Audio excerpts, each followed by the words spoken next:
Welcome to Car Shopping Mistakes. I'm your host, Deshone the Auto Advisor. If you are car shopping now, or you will be in the next 3 to 6 months, type me in the comments. Let us know where you're at so that we can make sure that you have the advice you need to make the best car deal you've ever made and not be spending more than 30 minutes in car dealerships. The name of the game with great deals is to not be spending time in dealerships. The more time you're spending in dealerships, the worse deal you're getting. The worst deal you're getting. Valencia, good to see you. Valencia World says she's shopping. If you're shopping now or you will be in the next 3 to 6 months, type me in the comments and let me know. Now, for those of you who are not shopping right now, you still may hang around for the next hour, learn something, because you're going to see a lot of people ask questions that you will ask or you would have when you go start shopping.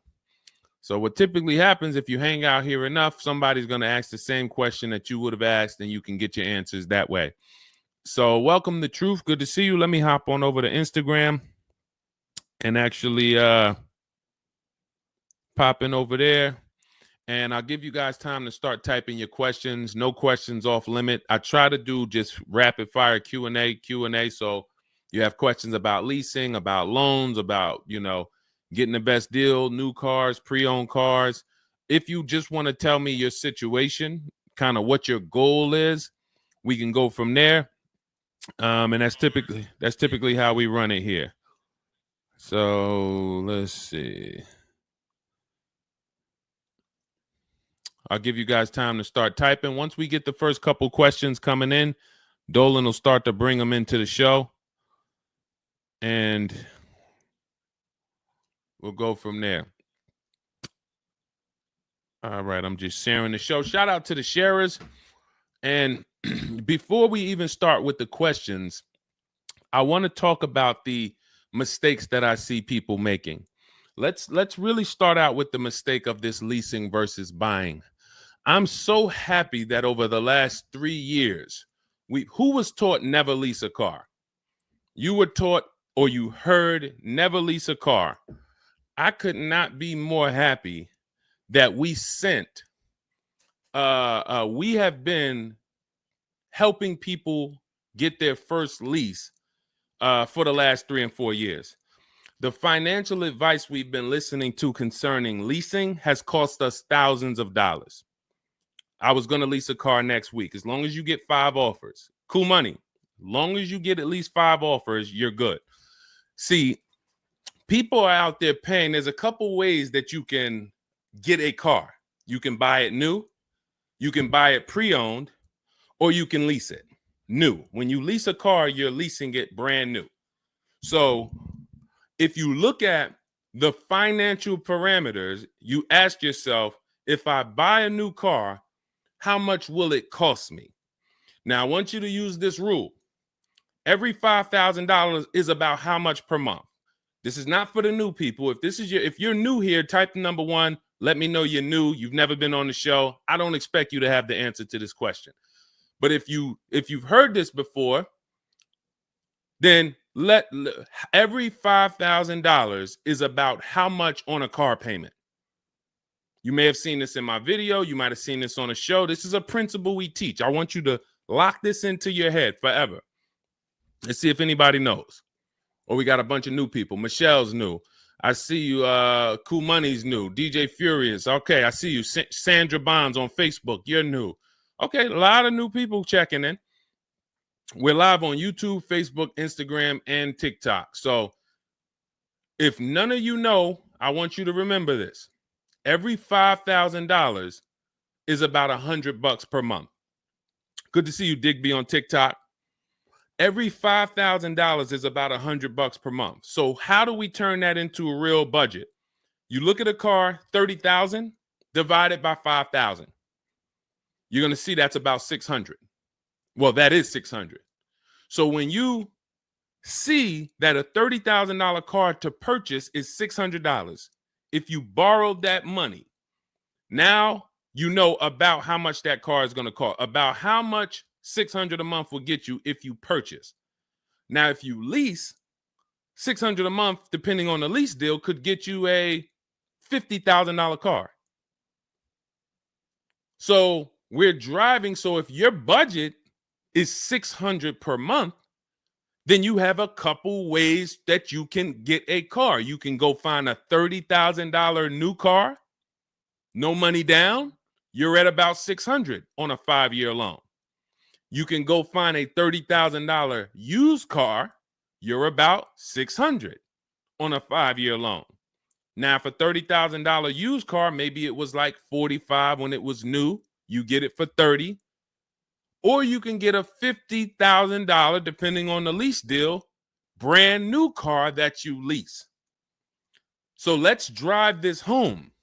You have people pulling up in cars. They're all paying $600 a month. One of them is driving a brand new $30,000 car. They didn't put any money down. Another one is driving a $30,000 used car. They didn't put any money down. $30,000 car.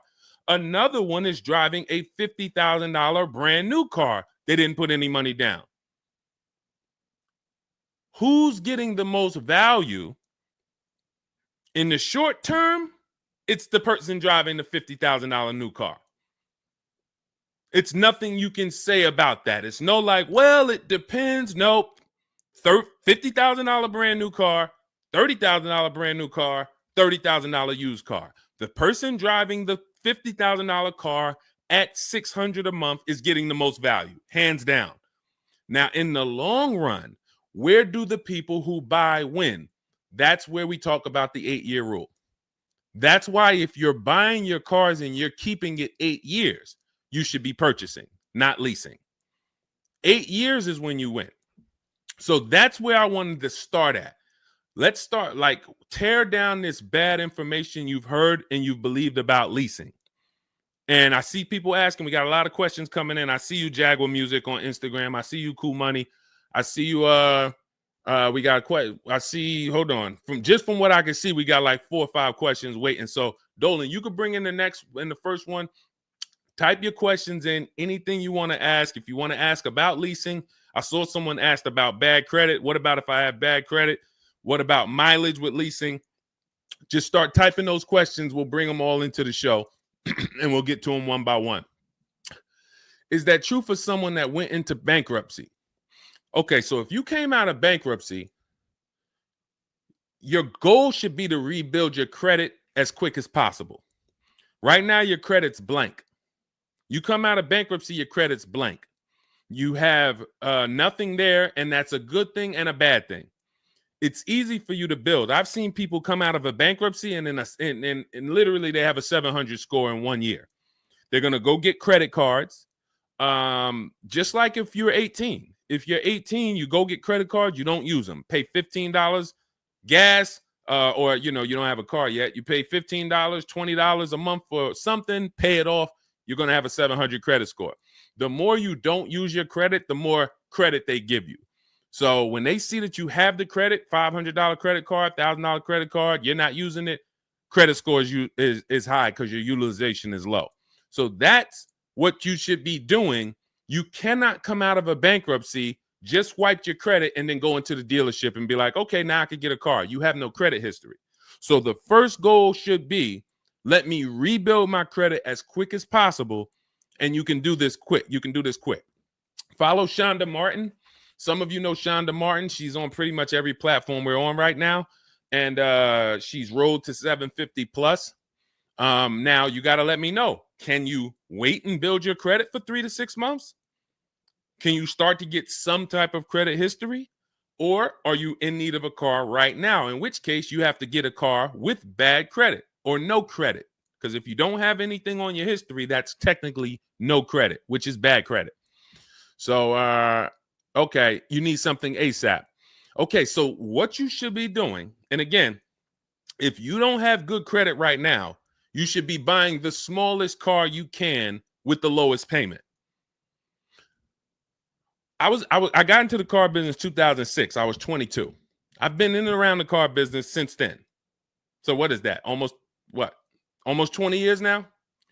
The mistakes come from 2 things. You don't know what to do. A lot of the stuff I'm going to say, oh, I didn't know I could sell a lease, Deshone. Oh, I didn't even know I could sell a car if I don't have the title. It's not paid off yet. I thought I had to pay it off to sell it. Deshone, I didn't know every dealer, every, Toyota dealer has a different price. I thought they were all the same price, like the Apple store. All of that is you didn't know. Oh, I didn't know about leasing. I thought it was this. I thought it was that. I had misconceptions. All of this stuff has cost you thousands of dollars. That's you not knowing. The other problem is you know and you don't do, because now I'm going to make sure you know. So once you know, it's your obligation, or it's up to you if you're going to do. So if I have bad credit, I'm looking to rebuild my credit. I need a car right now. First thing I'm doing is asking myself, in my book, Cars from Home, first step is how many years you're going to keep the car. Because we need to determine, are you going to lease or you're going to buy? Are you going to lease or you're going to buy? You don't determine that based on how many miles you drive or, it's the 8-year rule. Are you going to keep the next car 8 years? Who keeps their cars more than 8 years? Type K. Because you're buying what we call keepers. If you're a keeper, Deshone, every car I buy, I'm keeping this thing 8, 10 years, 12 years.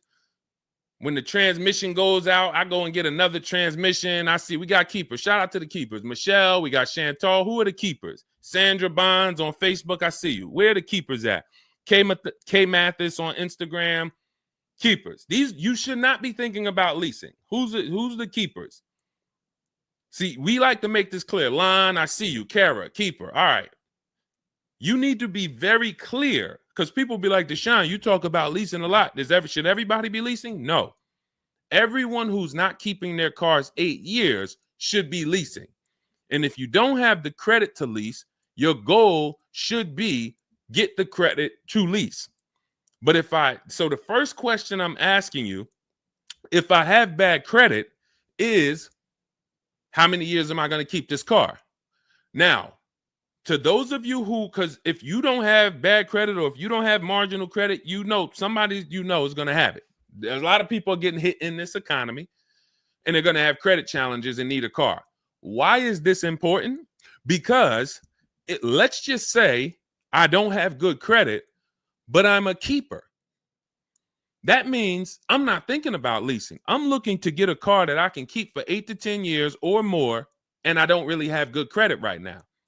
No problem, because the goal is find the best car for the best price, and then I'm going to get a loan, and I'm going to pay more for that loan because my credit is bad. I still need to get a great price on the car. We got to talk about that. Separating the price of the car from the loan. Some of you are savvy and you understand this, and some of you just mix these things together. But when it comes to getting a high interest rate because I have bad credit, as long as I get a good car, once my credit is better, what can I do with that loan? So let's say I got a great price on a car. I got a car, it's going to last 10 years. It's perfect, but I'm paying 21% interest. So I'm going to fix my credit, work on my credit. And then once my credit is good, I still want to keep this car. What can I do with this loan? Refinance. That's a simple fix. But if you don't realize that you're a keeper, then you're going in and you're getting a bad car. 6 months, a year down the road, 2 years, the car's having problems because you didn't take it seriously that you needed a long-term car. So not only did you mess up the plan because the car is going to start having problems, now I got to see, do I want to fix the car, or do I want to, I got to make the payment, now my payment's due, but then the car's having problems. All of this can be prevented. And you need to know up front what your goal is.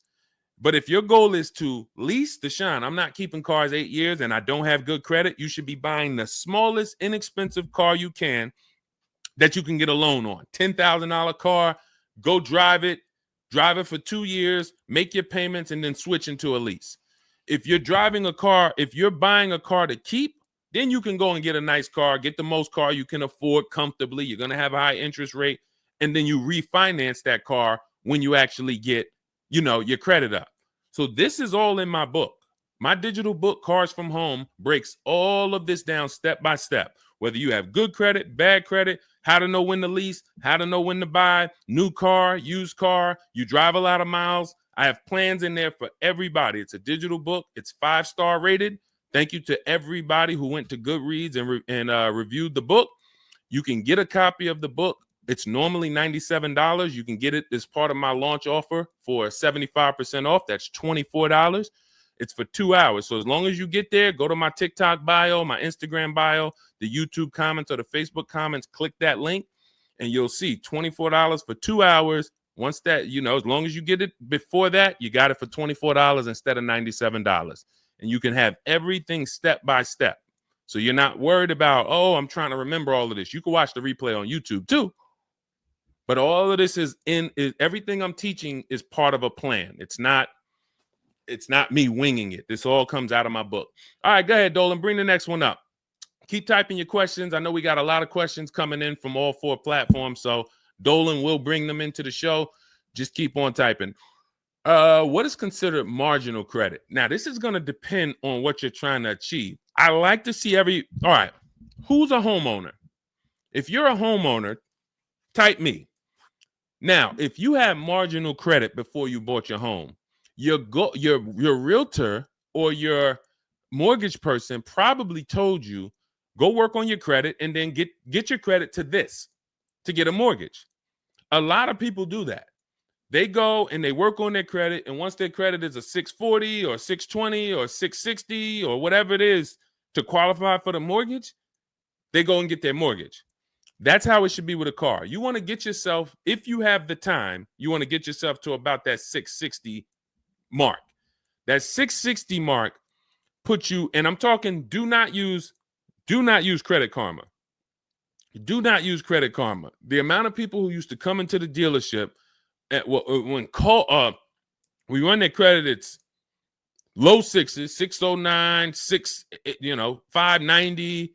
And then they call me back, a couple months down the road. Oh, Deshone, yeah, my credit's better.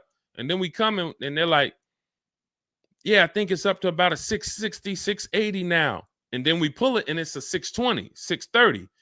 And that's Credit Karma. Do not put yourself in a position where you're listening to Credit Karma. Pay. You can go to Google and you can type in, get my FICO scores. You want your FICO scores direct from the credit bureau. If you don't subscribe to a thing that gives you it before you go and make a purchase, you want to know what your FICO score is, not what a Credit Karma score is. But if you have the time, you want to try to get your FICO scores all above the 660, 670 mark.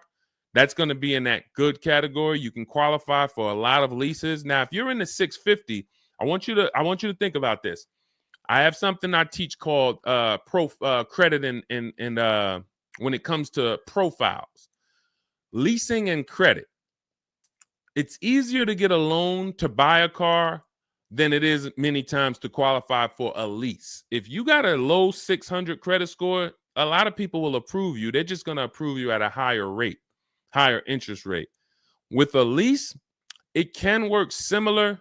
But sometimes when you're in that low 620, 630, it's very tough to get approved. They're not going to take that much risk, but you may have a strong profile. So when you go into this, it's not black and white, guys. It's not like you can say, if my credit score is this, I'm done.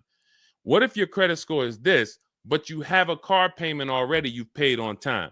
When I worked for Mercedes, I worked for Mercedes for 5 years. We'd have people whose whole life was falling apart, but they never missed a payment on their Mercedes, and they get approved all the time. Everything else is falling apart, behind on the home. But if Mercedes sees you pay them, you got approved. So what I say is a current car. That's why those of you, if you're building to get a lease, if you're building to get a better car, pay that car on time that you have now. Because the best thing you can do is have a history of on-time payments on your car. That means a lot to a bank versus missing the car or putting the payments on the back because you thought that somebody told you could do that and it wouldn't affect your credit. A lot of people learn the hard way. Oh, I thought when I put the payment on the back, it didn't show as late. It does. So we again, I'm here to tell you everything from the inside. I've been helping people for years. We have people all around the country. You know, we'll bring a lot of them into the show. Marguerite, Brian, you know, a lot of the people who write in, Sheree. But we have this. I'm telling you from the inside, not from your perspective. I'm not like the public, and it's like, oh, this guy this guy must have really learned about buying cars because he's teaching. No, I'm from the dealerships. And, you know, if I wasn't doing what I was doing for 10 plus years, that was my job in dealerships, working with people, looking at banks, looking at credit reports, sitting there, seeing people turn down, seeing negative equity. So that's where my solutions for you come from inside. And so I would tell you, try to get to that mid sixes mark. And you'll put yourself out of a manipulation zone. You can qualify for a lot more things. All right, I see you, Michelle. I see you. Kim Randall, good to see you. The Savage Mama checking in. Abdul checking in. Good to see you. Go ahead, Dolan. You can bring up the next one. All right. Shout out to Dad. Y'all running the likes up on TikTok. Thank you so much. Thank you to everybody who's double tapping the screen. We appreciate you. Can you talk about putting money down or not when purchasing a car? So important. Listen, this is a good one. This is a good one. I don't know who asked this question, but this is a good one. Can you talk about putting money down or not when purchasing a car? So here's how you want to make sure your down payment never gets taken if you are purchasing a car. You must separate your monthly payments from the price of the car. You make the mistake sometimes of going in and saying, what's the payments on that car? Who's ever said that? Hit the like button, type me. You ever said, hey, what's the payments like on that car right there? The reason why we don't do that is because you're actually mixing two transactions when you do that. Thank you for being honest. Shout out to the people who are being honest. You're mixing two transactions. You're looking at the price of the car and you're looking at the loan details, which equate to your monthly payment. See, if you pay cash for cars, then you understand you don't care about the payments. You go in, you're trying to find out the out the door price. What is my out the door price from the car for this car? If you're doing it our way, you're doing this from home. Bunch of dealers submitting offers to you. They're out the door offers for this car to your email, bidding war. We'll talk more about that in a little bit. That's the cars from home way. But once you get the out the door price, you then say, all right, that car that I want, $32,000, including all my tax, all my fees, $32,000. I pull up my auto loan calculator. How much is $32,000 on a car payment? Well, 5 years might be around $620 a month. 6 years might be around $550 a month. Okay. Do I want my payment to be that high? If I could afford that payment, do I want my payment to be that high? You see how we've separated the price of the car from our loan and our monthly payments. This has nothing to do, and this is what we call the 3 pillars of great car deals. 3 pillars. You cannot get a great car deal if you're mixing these 3 pillars. First one, who I buy my car from. Second, who I get my loan from. Third, who I give my old car to and sell it to. That's why we don't say trade here. That's a curse word. Forgive me if I even saying it. And if, we get some questions about trade-ins, we'll explain why we don't trade cars. So we have to separate these and bid out each one. You have so many online tools at your disposal that you just don't know how to use yet when it comes to your cars. You know how to use Amazon to go buy a TV. You know how to get a subscription to YouTube. You got a ton of online tools you know how to use. Shazam, what's that song? Shazam it. But the online tools about car buying, you just don't know how to use them. That's where I come in. Our entire system is showing you websites that do this, tools that do that. And so we can make sure that we're getting the best deal. So the only way you're going to make sure you never lose your down payment is you have to separate the monthly payments from the price of the car. If you go in and say, hey, how much is that payment? The car salesman says, well, how much can you put down? Well, I don't really want to put any money down. Well, all right. If I had to, I guess I could put down like 3, 4 max though. But I'm trying to be at like $600 a month. You're working your loan out with them. That's a loan. And let me tell you how. Let me show you why you can know you shouldn't be mixing these transactions. There's big money in all of them. There's a ton of people who want to sell you a car. There's a ton of people who want to give you a loan. They don't sell cars.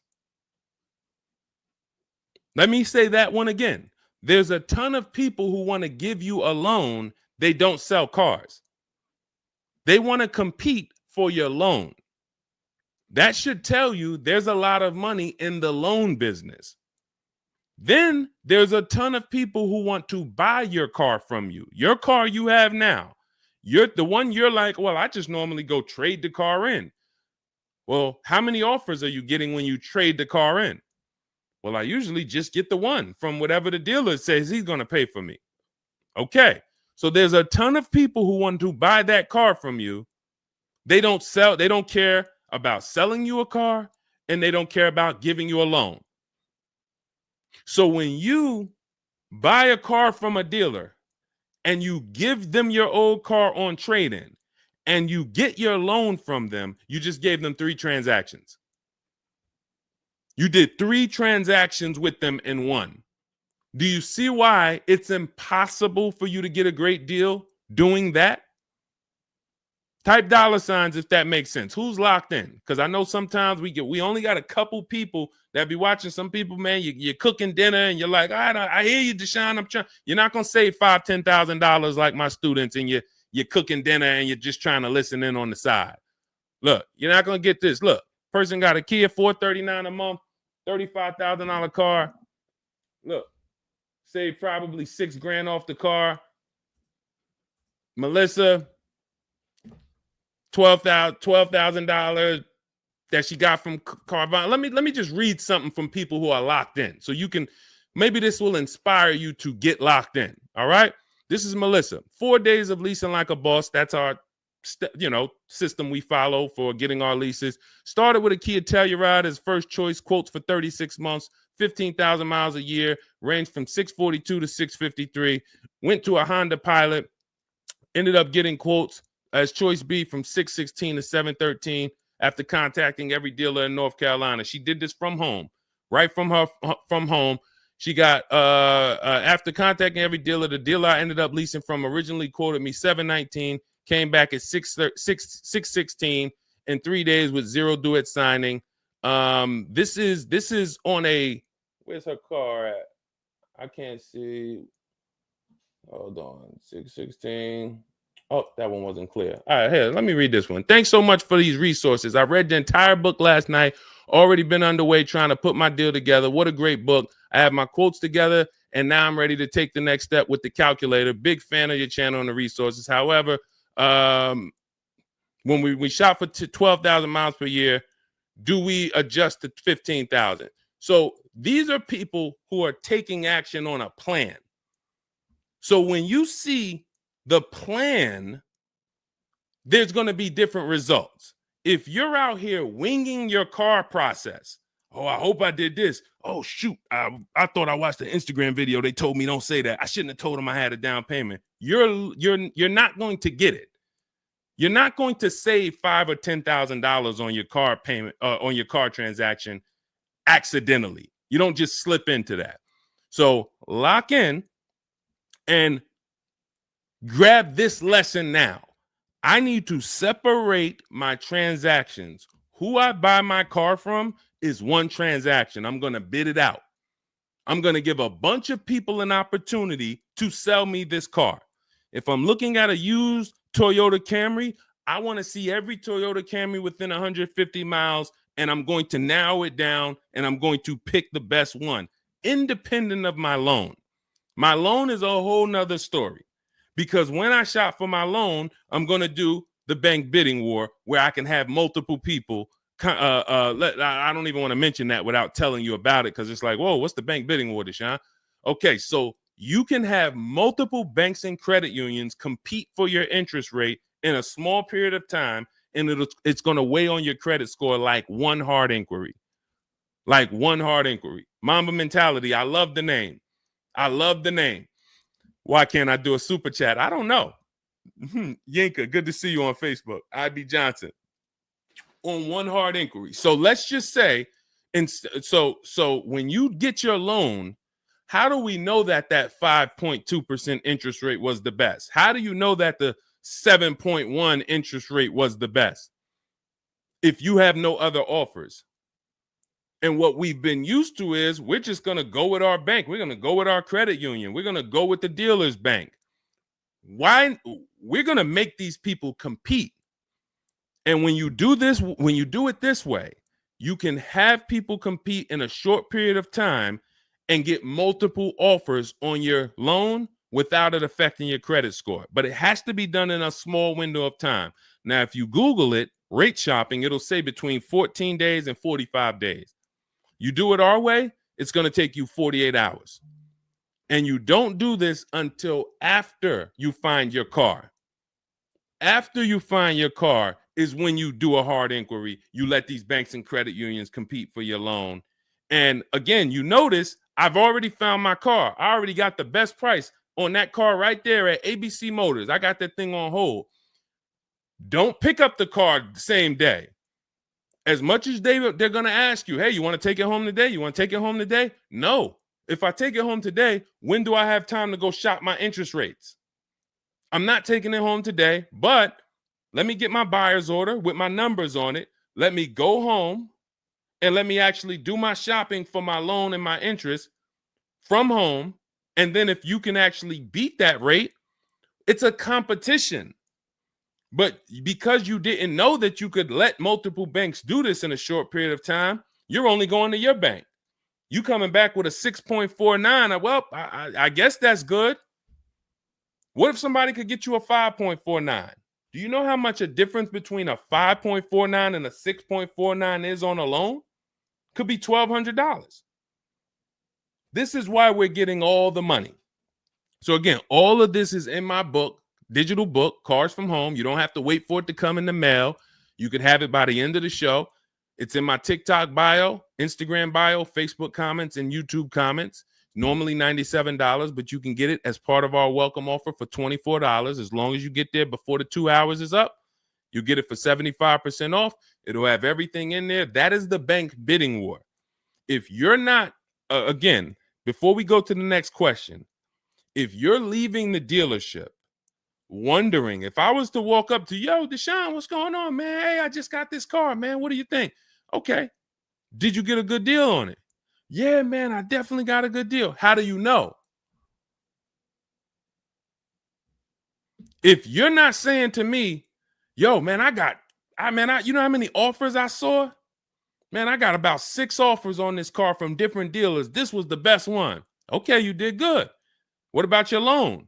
No, man, listen, my bank competed, credit union competed. The dealership told me none of their banks could beat what my bank gave me. Congratulations, man. You got a great deal.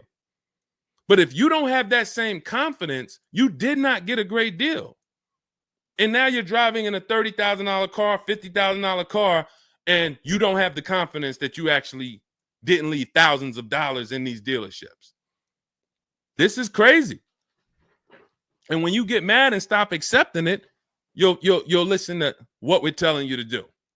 If you think you deserve that abuse, then you're going to keep doing the same thing. That's why you got to unlearn.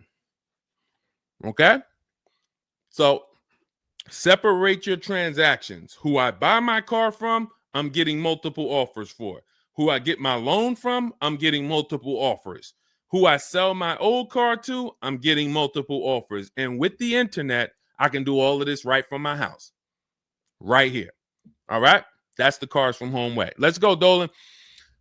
All right. Keep typing your questions. I see you, Mamba Mentality. I see Mamba Mentality got a lot of questions. Samante Love, good to see you. Jay Bass, good to see you. Yep, Jay Bass. Separate transactions. Exactly. D So Chill on TikTok, good to see you. Lisa on TikTok, good to see you. Hector Ruiz, thank you, Hector Ruiz. Shout out to the sharers. Shout out to the sharers. I always got to take time to shout out the sharers. We can't do this without you. All right, how can I schedule a consultation with you? Also, does it make sense to lease a pre-owned vehicle? So let me answer the bigger part of the question first. Most leases are going to be brand new. There's only been a few manufacturers that have tried to do a pre-owned lease program. Lexus tried it. BMW's tried it. And there's certain brands that can technically lease a used car. The reason why I don't like it is because it's not enough of a wide stream. It's not enough of a mainstream program to create competition.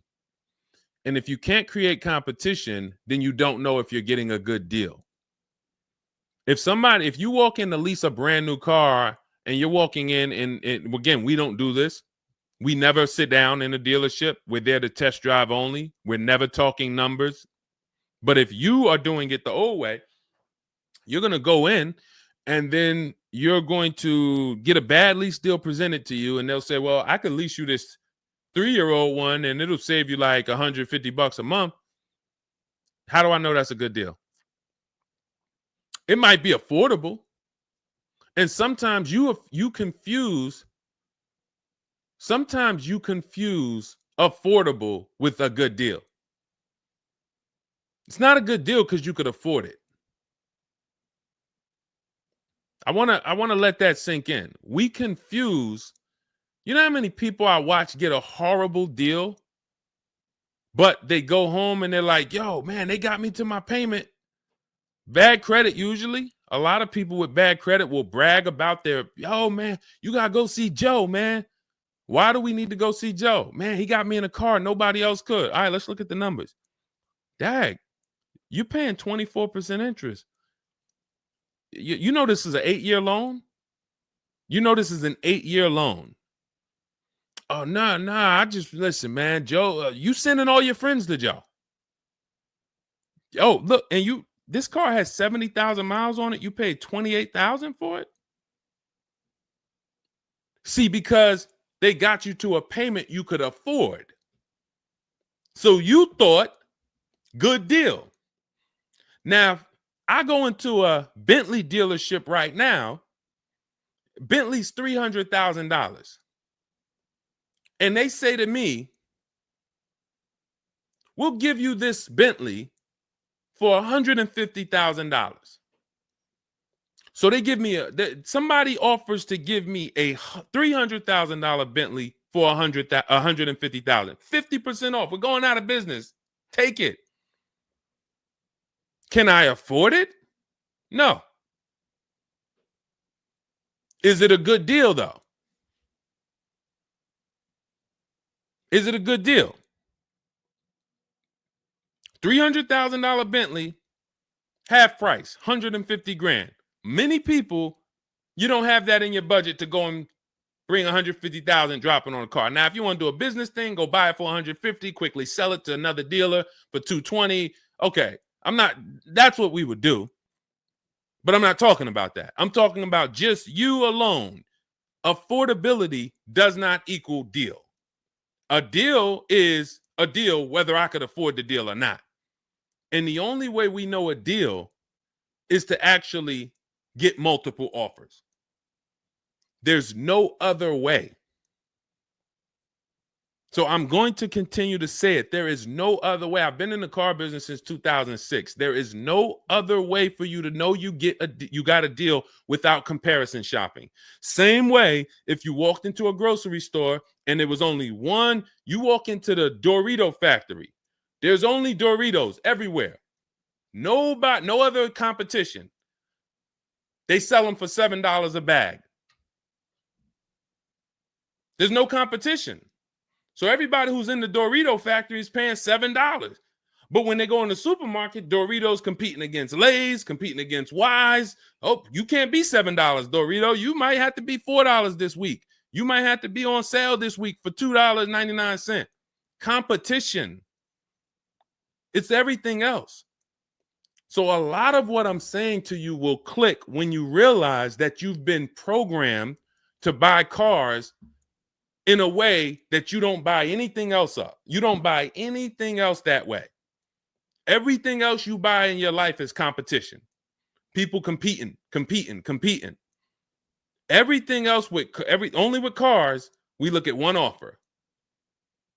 So that's why when you come home, start to look at the whole market, you're going to love this. You're going to be like, man, I don't know how I didn't start doing this before. What I'm teaching is not, the whole cars from home system is not rocket science. We just use the internet to create competition. That's how we get crazy deals. That's how you see Alex graduated, was able to get a new lease for my partner, sold his old car to Carvana, bid that out.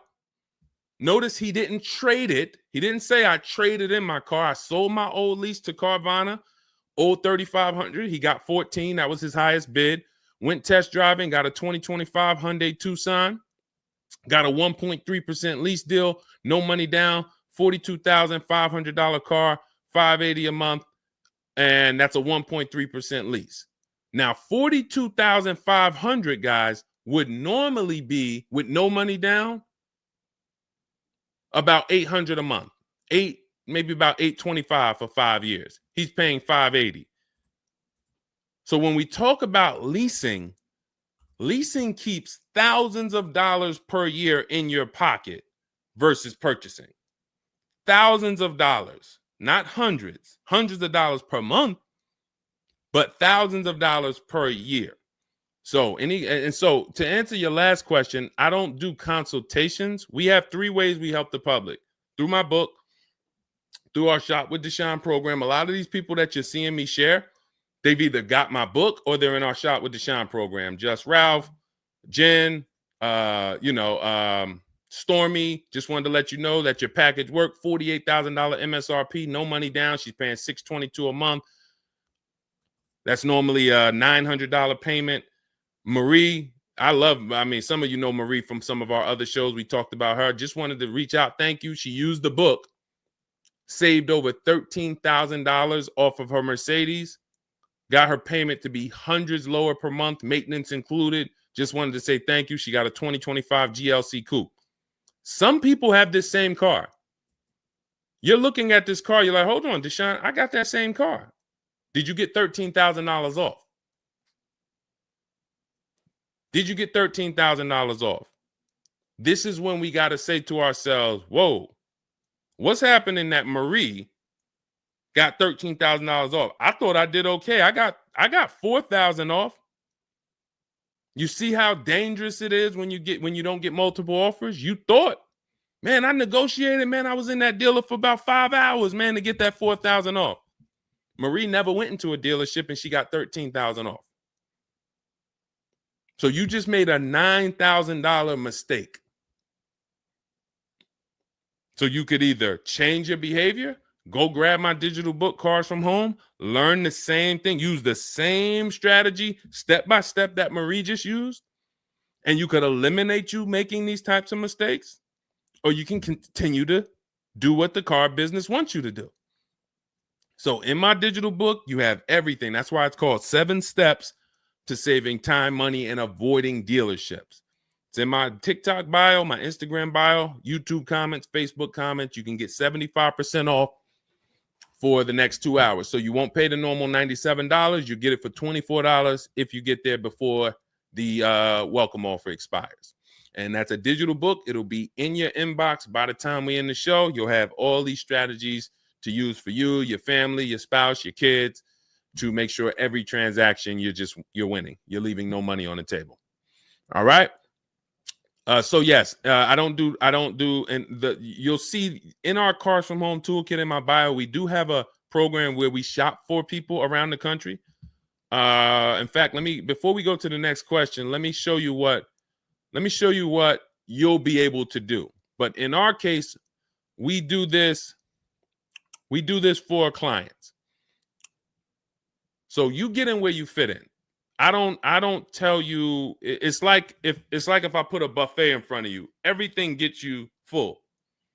You get the book, you're there. You come into Shop with Deshone, we do it together. You watch our video checklist. You have coaching calls, we have Zoom calls, we have a private Facebook group. You get to your goal. Or you can, if you qualify, you got to have the credit. You got to be shopping for a new car. You can look into our Done For You program. You can book a call with our team. But here's an example of how big of a margin these offers. I want to show you the difference between some offers here, because some of you don't really see it. Hold on. I got to label these better for our next show. Okay, here's an example. So we can see here for this particular car, the payments ran, all of the car itself is $64,000. We're shopping for a Genesis. This particular month on this particular car, the payments range. Y'all ready? We got 6 offers on this car. The payments range from, well, I'm just read them to you. $973, $899, $1,102, $1,066, $921, $913. Now this is initial payments. Why is there a $200 difference in these initial payments?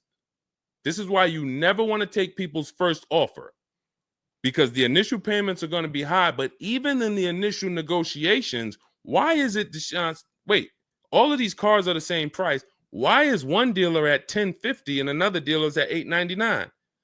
Because they're criminals. So what do you think you're doing if you just walk into a dealership and say, let me give this dealer a shot at negotiating? If you're negotiating with the dealer that's at $1,050 or $950 or $975, where are you going? And the goal is to have that dealer.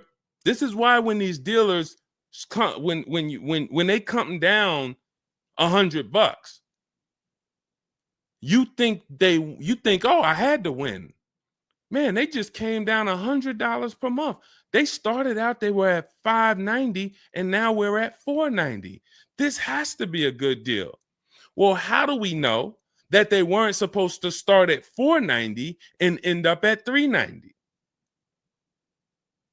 If this is clicking for you, type a $, because this is clicking for some of you. Those of you who are locked in, this is why it has to be a mentality change. I'm pulling back the curtain so you can see that, Deshone, it's been feeling like when I go to buy a car, it's a mental game. I drive off and I'm kind of happy, but then I don't really have the peace. I don't really feel like I did good. I'm kind of hoping I did okay, right? That's you, right? So I'm telling you that your gut has not been lying to you. I see you, P. Honda Fundamental Salon. Good to see you. Got my book. Use it. Use it and win. So your gut is not lying to you. I'm just the one from the inside coming to tell you that you closing your eyes and hoping things go well is not working. It's not going well for you. If you looked at other people, they're doing better. If you looked at people with strategy, they're getting cars for $200 a month less than you. They're getting $5,000 off less than you. They're leaving knowing that they got the best deal because they saw so many offers. You're hoping, and that hope is not leading to that. Hope is a bad strategy. So what you want to do is you want to change your mindset and realize that the dealer's whole goal is to keep you from shopping. If you burn that into your head about the car business, the entire goal of every dealership is to keep me from shopping their competition. And if you know that, then you're not going to go into the dealership. You're going to say, all right, how can I be at home and do this from home? Again, that's all in my book. But even if you want to make calls, there's some people, you've been on to this since 4 years ago, 10 years ago. You're like, Deshone, man, I knew, man, I don't go into those dealerships. I call around, I'm going to get me a bunch of offers. And by the time I get there, that's when I'm picking up my car. You've been on to this truth for a long time. Some of you, I'm not telling anything new. Some of you, you're like, whoa, I didn't know that really. I thought that it was all about going in and just negotiating. No, because 80% of dealers are never going to give you what we call a below market deal because they got too many other people walking in that's willing to pay a higher price. So you have to find the dealer who is going to give you that low payment out of the whole market. That's why this is a bidding war. And when you start to do this, you're going to be like, yo, why does it seem like this is kind of fun now? I kind of enjoy it. This is like a game. And you're the prize. So instead of feeling like you're begging, oh, come on, can you do another $500 off? Come on, man. I'm only asking. Get me from $520 to $499, man. You're begging. So instead of begging, you got people now competing for you. Whole different story. That's what we want. That's the transformation we want for you today. All right, let's go. Dolan, next question. All right, Fundamental Salon, I see you. I see you, Jay Bass. I see you, Randall Pine Straw. You got the number 3 gifted badge. Thank you. Y'all lighting up the lights on TikTok. Thank you so much. Monica 9300, BKS Aggie, Timothy Garces, Drew Saberton reposted the broadcast. Thank you so much. Shout out to everybody sharing this. What about military personnel? What's the question? Just rewrite that question because I don't know. What's the question? I know what about military personnel. I don't know. Are you asking about military rebates? I don't know. So just kind of give me a full question, and then I'll be able to give you a better answer. Hello, I'm planning on purchasing a 2025 Escalade. Any negotiation between the MSRP and the invoice? Of course. Now, if you walk into a dealer and you say something like that, what is the dealer going to say? So let me ask everybody who's watching. We're live on Facebook, TikTok, Instagram, and YouTube. If this person casually walked into the dealer and said, hey, is there any negotiation between the MSRP and the invoice? What do we think a smart dealer is going to say? Not an honest dealer, a smart one. Thank you, Sassy. No. No. And you know what's crazy? They're going to say it in a way that makes you believe it.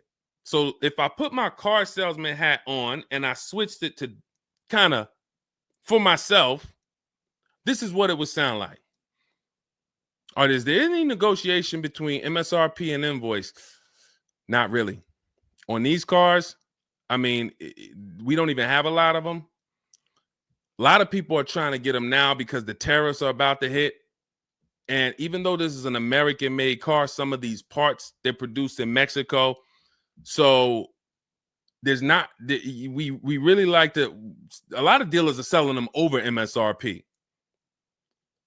In 10 seconds, I just took you to, whoa, but can I get MSRP though? See, that's why I'm never training you to go in and negotiate with people that negotiate every day, 3 times a day for the last 10 years. You're just not going to be a match. You might negotiate office furniture. Yo, Deshone, I do office furniture. A car salesman couldn't come in and negotiate with you on office furniture. But you can't go into a car sale and negotiate with car salesmen because, again, the psychology, we just know every question to ask, everything to say. It's a mind. And so some people use it for good and some people use it for evil. And so how do we find out what the discount is on the Escalade? We talk to multiple Cadillac dealers. Now, if you're doing it our way, in my book, I have scripts that I wrote for you. It's all by email. So there's a reason that people can actually go in, use this book, use these scripts, and come out with great deals. This is Trey. Trey got 3 cars using our system. He says, my son was in the market in 2025. He just got a 2025 Blazer. He said, I started sending emails in the wee hours of Tuesday morning. So those are email scripts that I wrote. They're in my book. You have access to them when you get my book. You're using all my scripts. We're not talking. We're not doing any of this by mouth and saying, oh, I got to remember What did Deshone say? Don't, oh, I didn't want to say that. None of that. There's no room to make a mistake. We're just typing, copying, and pasting. He says, emailed 25 to 30 dealerships, got 8 offers, closed the deal in 2 days. 2 days. So some of you, you're like, Deshone, I need a car in like 2 weeks. No problem. Trey got his in 2 days. So once you start this process of engaging with the dealers, you'll get a car in 3-4 days if you're slow, because that's the way it's set up. So he gets a $56,000 car. He closed the lease at $560 a month on this Blazer electric vehicle. $560 a month, first month's payment due at signing.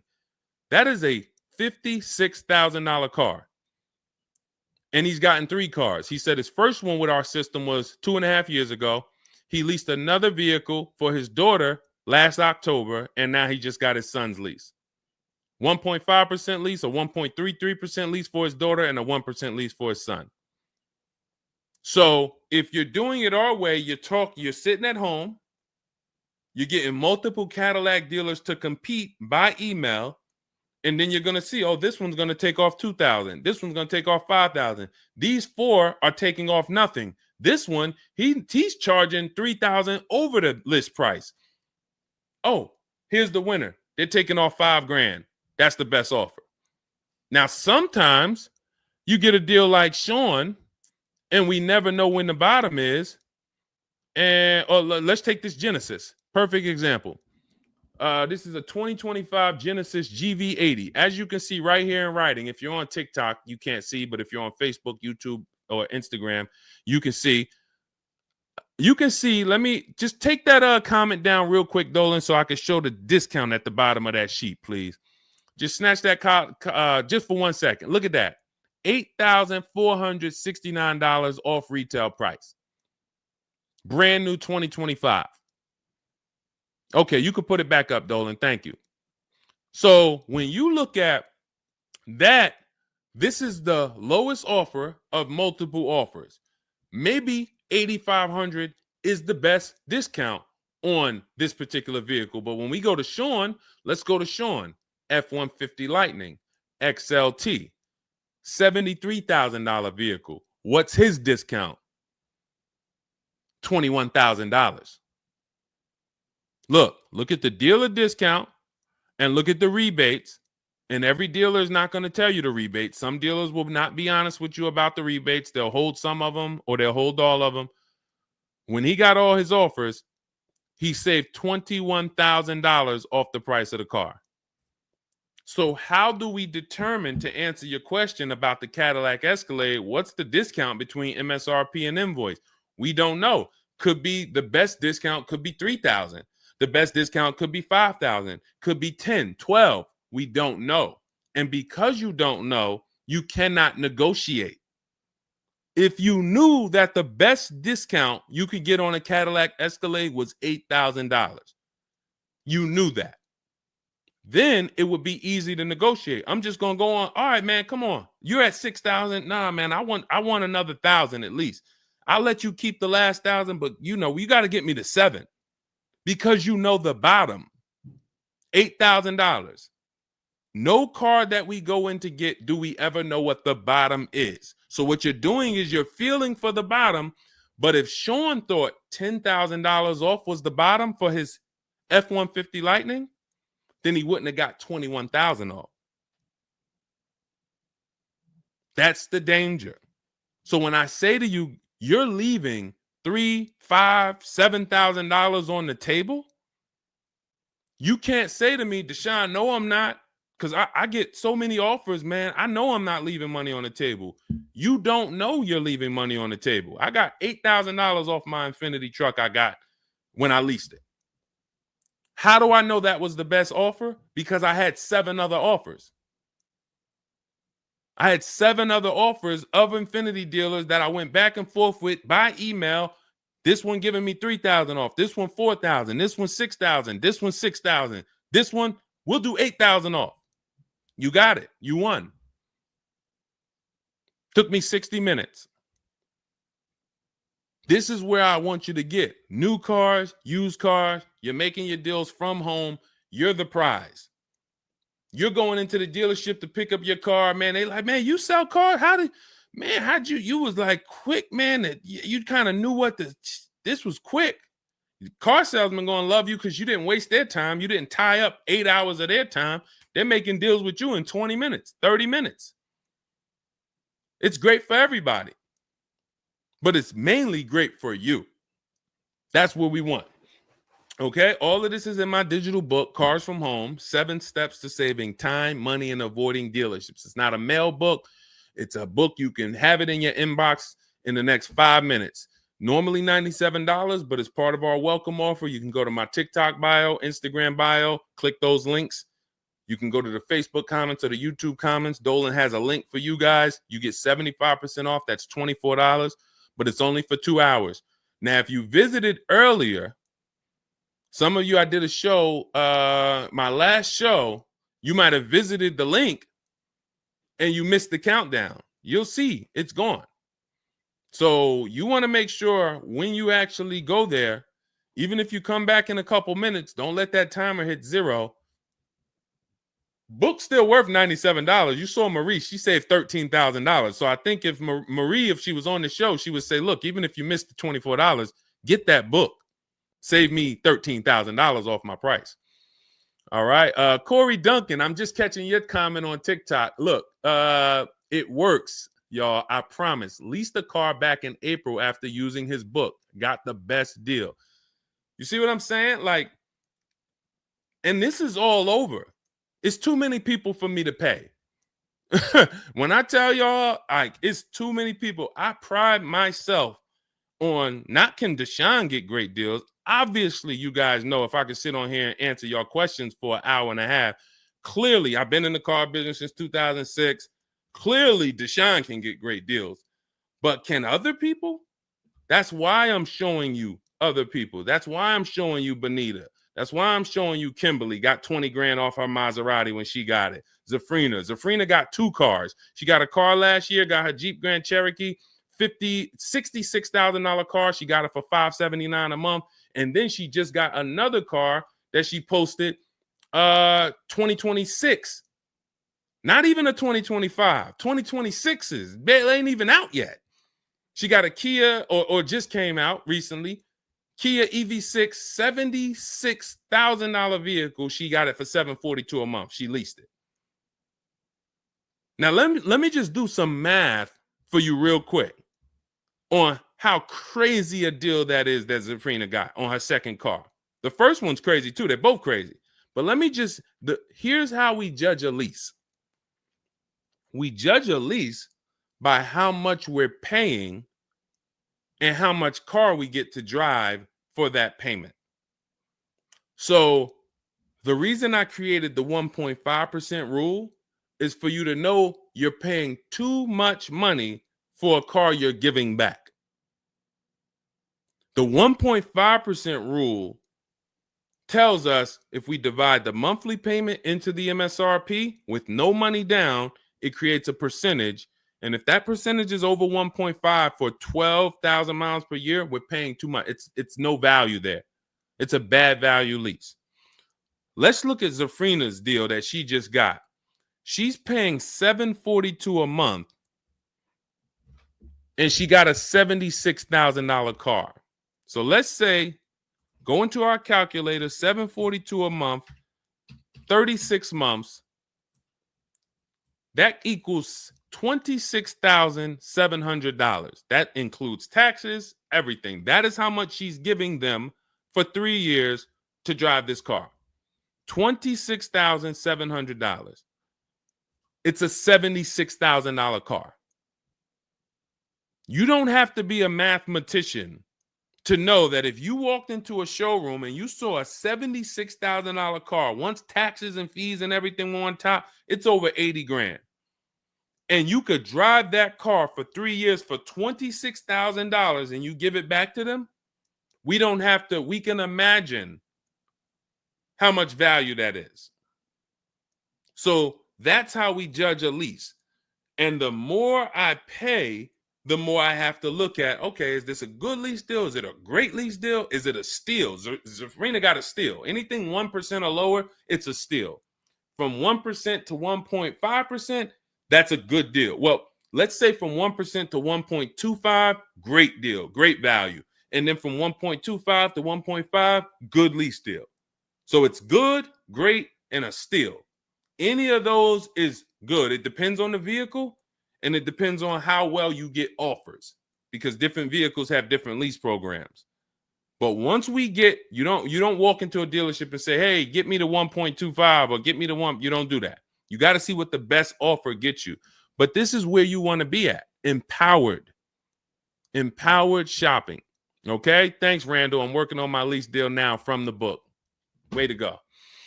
Way to go. All right, Dolan, go ahead. Pull up the next one. I'm going to take a sip of water. I see we still got a lot of questions to get to. Let's go.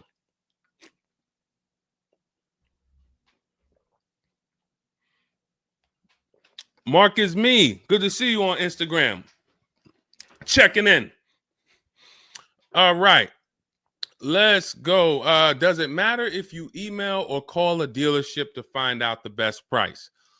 All right. No.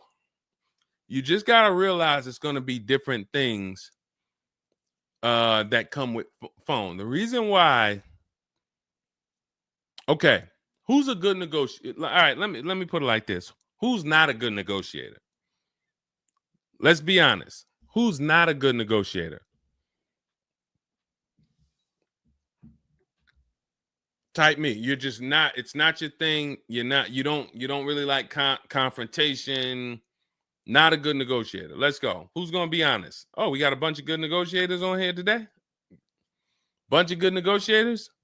Where we at? Hershey. What's going on? Randall, Sassy. Who's okay?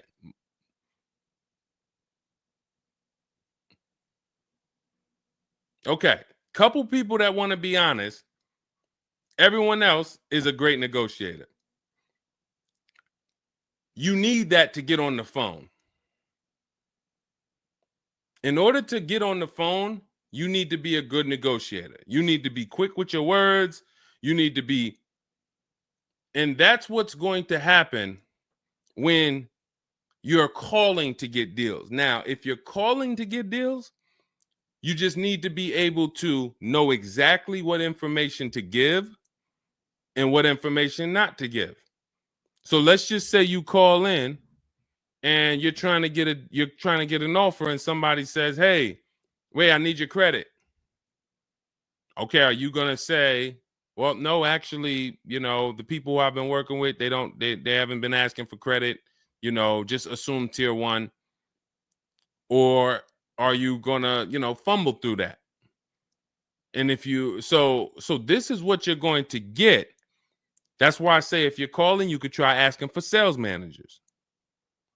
But the reason why email far exceeds getting the offers by phone. Now, look, getting the offers by phone is way better than walking in. But if you get the offers by phone, you still have to you have to try to lock down who the good dealer is, because you're not going to really have anything in writing. And that could be a problem. That could be a problem, because whenever you're going in and you're thinking this, that's why everything we do is from home. Your credit app is done from home. If I'm talking to somebody on the phone and I feel like I done talked to maybe 8 dealers, I got 5 offers, and one guy, Matt over at, that dealership it feel like he's being honest. He's giving me the offer. He told me this is what your payment's going to be. It includes taxes. It includes everything. Or this is what I'll sell you the car for out the door. Okay, I'm doing the credit app online because I want all of that firmed up before I get there.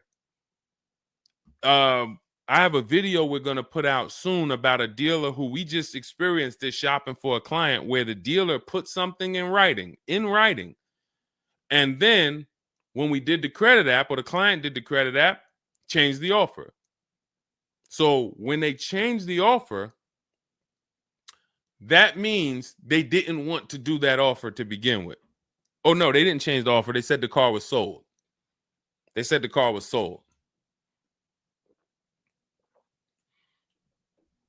Me knowing what I know that what they wanted to do was tell you one thing and then they wanted you to come in so that you could so they could raise the price on you.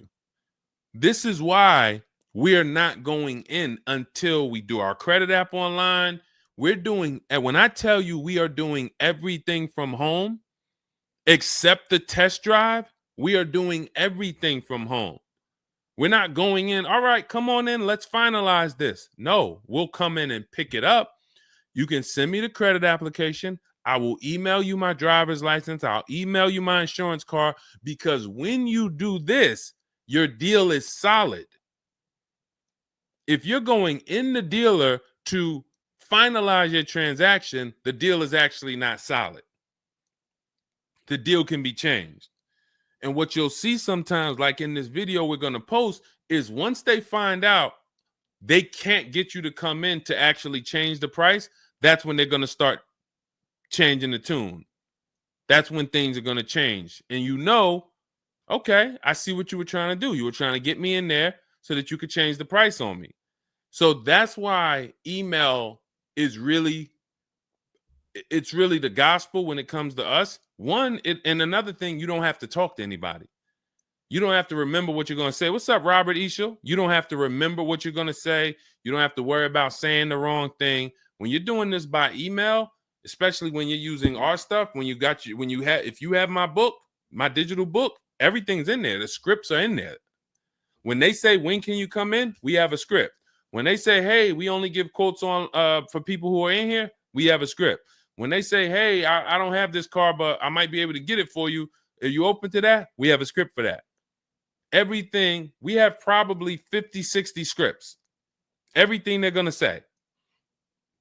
So that allows us to have conversation by email.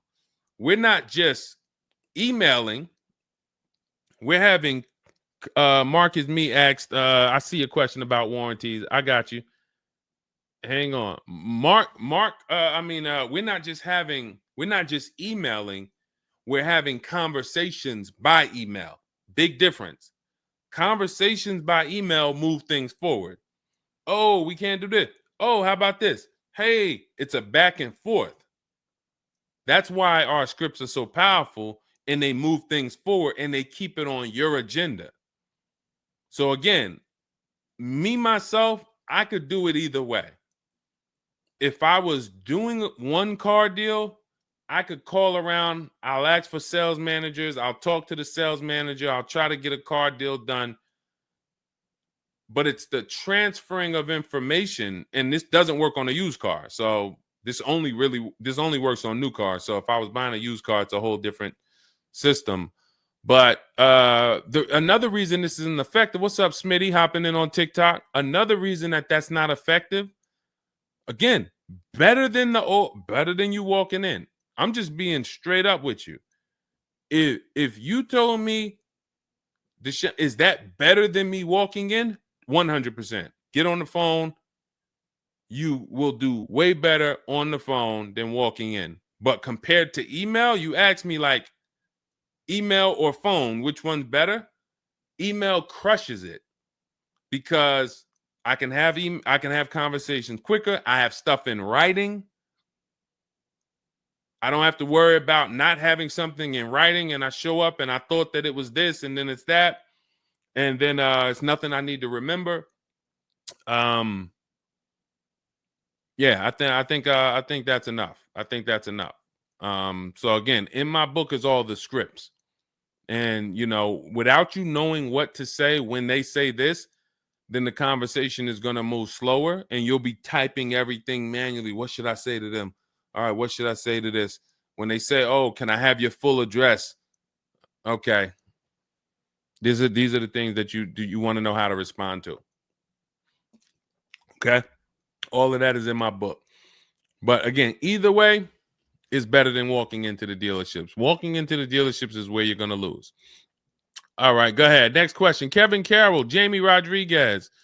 Good to see you. How do we apply for a soft credit pre-approval? You have to find a bank or a credit union that does it. If your bank or credit union should be the first people you ask, can you get a soft credit pull pre-approval? Because the soft credit pull pre-approval doesn't start the rate clock, doesn't start first of all, the rate clock starts at the hard credit pull, which means your credit bureau, Equifax, Experian, TransUnion, they're looking now and saying, okay, you have a certain period of time where you can do more of these to actually get different rates. But once that period of time closes, we're going to update your credit score. So let's just say you get that hard inquiry, and when it closes, your credit score drops 10 points. Okay. Had you gotten 3, it would have dropped 10 points. In that window, same 10 points. But if you let the window close, then you go and get another hard pull. When the next window closes, it's another 10 points. That's why we don't want to be moving like that. We don't want multiple hard pulls in a spaced out period of time. So you want soft credit pull, and if your bank or credit union doesn't do it, go to Google. Go to Google, type in soft credit pull pre-approvals. Find a bank that does it, because all you want to do is put your budget together. This might not be who you get a loan from. It's just for you to put your budget together.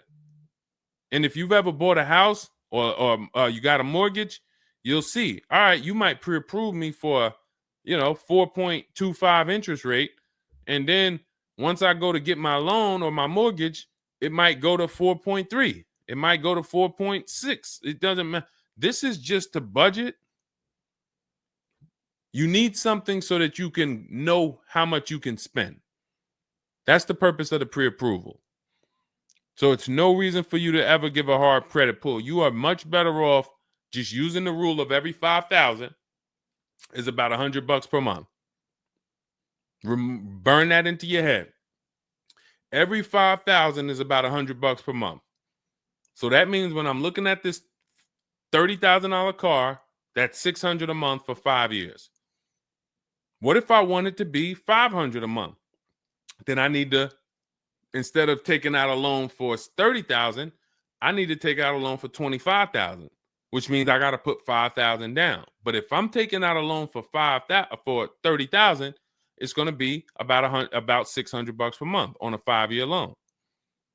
You could go to 6 and it'll drop it a little. For 6, it'll drop it another, But if you don't have that rule of 5,000 in your head, you're too off in your budgeting. You need to have some type of anchor to what this car should cost me. If I'm looking at a $50,000 brand new car, I don't want to be able to, give me the $600 a month on that. Wait, Deshone already told me every 5,000 is $100 per month. How am I looking at a $50,000 car and saying get me the $600 on that? Just divide 50,000 by 500. You're gonna see, oh, that's 1,000. This thing costs 1,000 a month on a 5-year loan. Yes. No money down. Yes. This keeps you from getting in trouble. This keeps you from leaving out the dealership with a 9-year loan. You're at your payment, but your loan is for daggone. It's like if you might not know, it's there's 50-year mortgages. Who would take a 50-year mortgage? Anybody? Anybody volunteering for a 50-year mortgage? Any takers? I didn't think so. No. Why? If you went into a house, $500,000 house, and they said your payment is this for 30 years, but if you take a 50-year mortgage, it drops to this. Nobody on here would be like, okay, yeah, give me the 50-year mortgage. They're available because we've learned that 30 years is the longest you would take a mortgage. And that needs to be 72 months with cars. That's why I tell you 72 months should be the longest you ever consider for a car loan. And if you go in with these parameters, nobody can take advantage of you. All right. All right, let's go. We'll wrap in a car. We're almost done. I say let's go. I see we got maybe one or two more questions. We'll see. For lease, I can only go through the dealership finance department. We'll bring that one in next. I see you. I see you on TikTok. Anita, I see you. What's going on? Warranty extensions worth it? Oh, you mean extended warranties? Okay. Are extended warranties worth it? Depends on the car. If you with warranties, you're asking yourself, what's the odds that things are going to break on this car? And then how expensive are they to fix? And this is why when we get cars, we do something in step 4 of my book. There's a 5-minute process we do. It's a Google check where we check reliability. Every car you look at, you should be typing into Google 2025 this reliability. If you're buying a used car, you should be typing in 2023 Kia K5 reliability. And then you skim those articles. Thank you, Renee Cunningham. You skim those articles, and then you see, what are the third parties saying about this car? Are they saying the reliability is less than normal or less than average? There's tons of people who were in love with a car, and then they do this 5-minute exercise and they see owners are reporting electrical issues with the car, software problems with the car. Owners are complaining about the infotainment system in the car. So this is what we call bad DNA. This is not something that when we buy used cars, you'll see in my book and you'll hear me talk about on the show. We screen down used cars with title history, service records, accident history. That's how we make sure it's a quality used car. Title, service records, accident history. But you could put all those things together, and if you got a car with bad DNA, it has electrical problems, none of that will fix it. So, Deshone, I did that whole search you told me, man. I did everything. I narrowed it down. I got a good car. I got the best price. But, man, the car is giving me problems. You skipped step 4. You didn't do that Google search I told you to do, right? No, I didn't, man. I didn't do it, man. I skipped that. That right there, now you got a great deal on a bad car. So the things I'm telling you to do take 5 minutes. Nothing that I have talked about on this stream takes 2 hours or 1 hour or 45 minutes. Shoot, I have my car in 60 minutes. I do the whole process in 60 minutes. So not one thing I have told you takes more than 15 to 20 minutes at a time. So this is a 5-minute exercise concerning this question somebody asks, are extended warranties worth it? So extended warranties cannot fix a car with bad DNA. You want to skip that. So once you find out, okay, I got a car. For example, there's certain Nissans, when you pull them up, you do you're going to type in the year, the make, the model, longevity. Going back to the keepers. Everybody who answered earlier, they're a keeper. You buy your cars, you keep them more than 8 years, type K for keeper. You don't lease. I don't want you thinking about leasing. But if you're keeping, you need to think about warranties. Just like people who lease don't need to think about warranties for the most part, unless they're a high mileage driver, they're getting a high mileage lease, they're not thinking about warranties. So if you're a keeper, you're thinking about warranty, which means you need to look at longevity.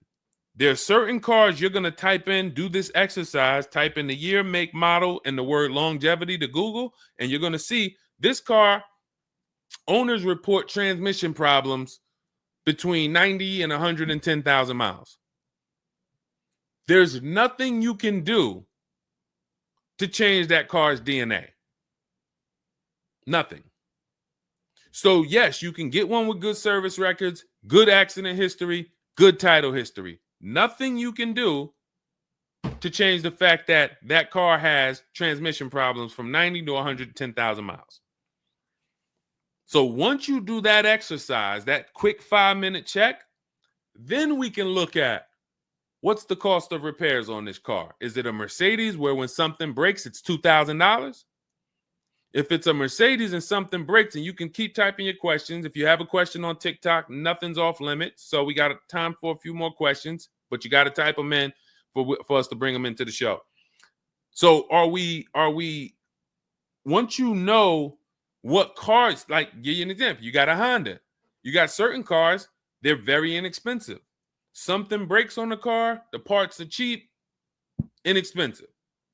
These are the cars where you don't need extended warranties as much as you need a car when you look at a car that has high cost of repairs. So what should you be typing in for the car you want? Cost of repairs. If you're looking at a Volvo XC90, Volvo XC90 repair cost. Where does it fall? You're probably going to land on an article that shows you the rankings of cars repair costs.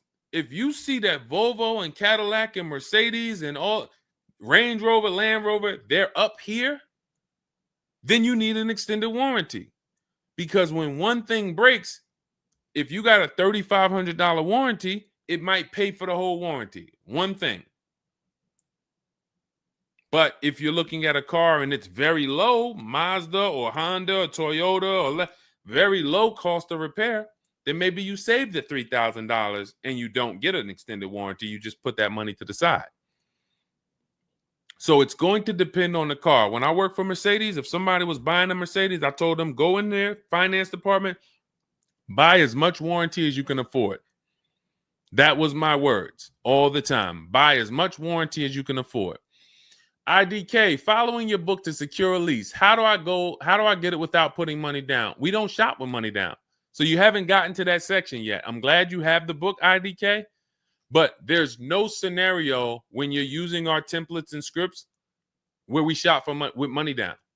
In step 3 of the book, which is deal focused budgeting, I explain how down payments come in and I explain the risk of down payments. But when we're in step 5, which is reaching out to dealers where we're getting our offers, there's no down payment that ever comes into the conversation. All of our lease offers are with first month's payment due at signing. That's not a down payment because it's just like when you rent an apartment, you pay your rent at the beginning of the month. When you lease your car, you pay the payment at the beginning of the month. And that's it. That's not a down payment. That's your first month's payment. But no, all you do is just follow the book. There's no again, and stay on the steps. Here's what I want to drive home when it comes to this book. And I see we had somebody, Linda March, on Instagram. I see you. Grab Linda March's question, please, on Instagram, Dolan. Do not read this like this is some seminar. There's 2 types of people who use the cars from home stuff. All of our stuff is made to be like you having a conversation with me. If you jumped on the phone with me and you said, Deshone, this is what I want. What's my first step? I would give it to you and then you go do it. I wouldn't say to you, okay, Linda, you're going to do this. And then once you do that, go and do this. And then once you do that, go and do this and then do that. And then by the time you finish this, you'll see this on this website, and then you'll be ready to pick up your car then. How would that go for you? Carrie Ann, Gifted Hands Cash, good to see you on Facebook. Well, how would that go for you? You would be like overwhelmed, confused, messing up. That's the way it is when you get my digital book, Cars from Home, and you read it straight through. What you're seeing all the steps. The last step 7 is delivery or pickup, and I'm congratulating you. You did it. The step before that, we're going over paperwork in the finance department and extended warranties. You shouldn't be there because you should be going through step 1, checking it off. Deshone told me do this. Step 2, check it off. Step 3, and then once you get to step 7, which is delivery, check, just picked up my car. It's a checklist, not a Bible or a almanac for car research or car studies. That's not what it is. And so I want to let you know that so that you don't come in thinking you're about to learn a lot about cars. In fact, that's how it was when I first started. My first book was called 52 Car Buying Questions Smart People Don't Ask that cost them thousands. 52 car buying questions smart people don't ask that cost them thousands. That book's not for sale anymore, but if you Google it, it's highly rated. People loved it. People said, Deshone, I use this book, man. I learned so much and I got a good deal. Because I still was teaching you how to get to the multiple offers, but it was too much information. That was when I came and I started teaching and I said, I want to teach you everything I know. No, the way my book now is, Cars from Home, 7 Steps to Saving Time, Money, and Avoiding Dealerships, is to get you right from where you're at to your car. 90 minutes, 2 hours from home. Boom, boom. Little small exercises here, 10 minutes here, 5 minutes there. Boom. All right, I'm picking up my car. So that's why we have the success stories that we have, because of the fact that it's a focused step-by-step book. Okay? So you can get your copy in my TikTok bio, my Instagram bio, the YouTube comments, or the Facebook comments. It's 75% off. That's the welcome offer. It's normally $97, but you can get yours for $24 as long as you get to my bio and Instagram, TikTok, or the YouTube comments or the Facebook comments before that 2 hours expires. This is Brian, just got his first ever lease using the book. Thank you, Brian. 2025 Honda HRV, $30,000 car, $395 a month. That's a 1.2% ratio. No money down. Initial quotes from that dealer was $434, and he used the counter offer calculator and got it down to $395. So that's his best offer, not to be confused with his only offer. That's his best offer that went from $434 down to whatever he ended up paying to get it to 1.2%. So that is how you want to do it. Step by step, go grab your book. Make sure when you get your book, screenshot the thank you page, because my support team's email is on there. Sometimes you're typing fast, you misspell your email, but as soon as you actually pay the $24 and get your book, you'll see the book is on the thank you page. So you can click that link, open it, save it. Make sure you save that link, because every time I update the book, that link is your master link, and I also email you a copy. Okay, and then you'll have everything we teach step by step to get as many cars as you want. You'll see, you'll be like Sheree, you'll be like Zafrina, 2 and 3 and 4 cars. Rosalie, 4 cars. Ken, we talked about. Trey, we talked about earlier, 3 cars. These people have been with us since 2021 and 2022. So if you're new here, you got people that's already 3, 4 cars up on you using what we use. And, catch up. All right, go ahead, Dolan. I saw we got a couple more from Carrie Ann. We got Linda March. Following your book to secure a lease, how do I get it? Oh, that's what we just answered. We already answered that one from IDK. I saw you grabbed it, but I answered it before you grabbed it. Carrie Ann, gifted hands. Evening. Okay. Can a dealership... I'm sorry. I'm having trouble reading. I'm going to have tea on these broadcasts, because can a dealership take your newly purchased vehicle to a private mechanic without telling you? Actual dealership, because he refused to pay the money to get it fixed. Can a dealership take your newly purchased car? So if they're taking it to a private mechanic, then it most likely does not have a manufacturer warranty, because if it had a manufacturer warranty, for example, Kia has a 10-year manufacturer warranty, bumper-to-bumper warranty. I think it's 10-year bumper-to-bumper. But when the manufacturer puts a warranty on a car, dealerships don't really want to take it anywhere, because the manufacturer is covering the cost. They're covering the cost of the parts. They're paying the dealership for the labor. So it sounds to me like you got a pre-owned car and it was newly purchased to you, but it doesn't have a warranty. So they may have offered you some form of warranty. Maybe they put something in writing, and whenever you buy a car, you should have something in writing on the buyer's order. This is why we have a whole step in my book for paperwork and protection. That's step 6, because you need to have certain things in writing before you actually take delivery or pick up. But it sounds like they probably had an in-house warranty, like, hey, if you come back, you got 30 days or 3,000 miles, or you got 90 days, and if anything goes wrong, just come on, bring it back. And now you brought it back because you had an issue, and they're looking and saying, well, our guys can't fix the issue, or we don't want to pay our guys to fix it. We're going to pay, this guy over here, and he's going to fix it. He can do that because there's nothing in writing that says he can't do that. And she said, correct. Ask me how I know. I swear, the reason why I invite you into my world, guys, is because everything that you think is complex is totally normal for us. That's a crazy situation for you. I can tell you exactly what's going on because I've seen this situation for the last 20 years. So when you're coming into our world, it's like, wow, this guy really knows. I see why he can kind of keep me calm, because this stuff is calm for me. That's where I want you. It's like being with somebody and you're going into a scary situation, but they've been here 200 times.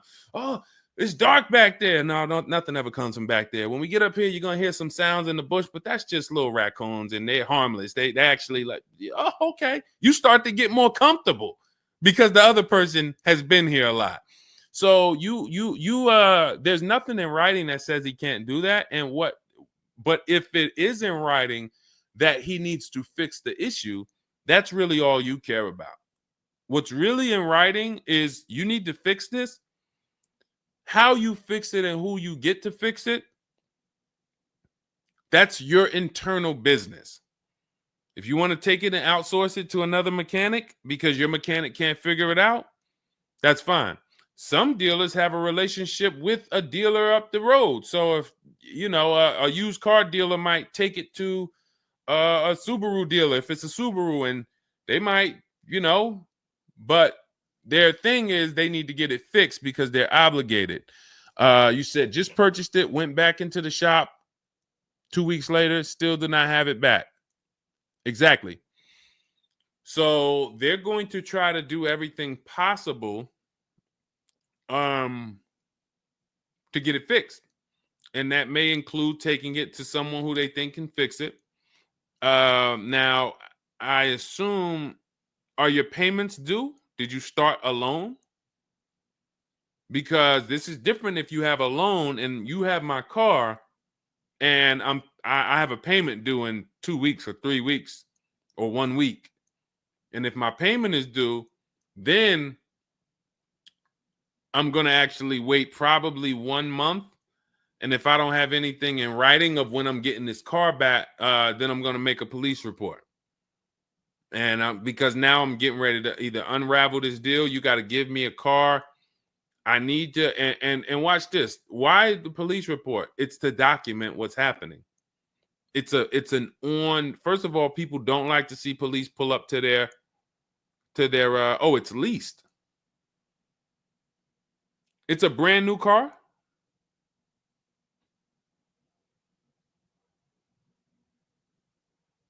It's a brand new car. Most leases are brand new.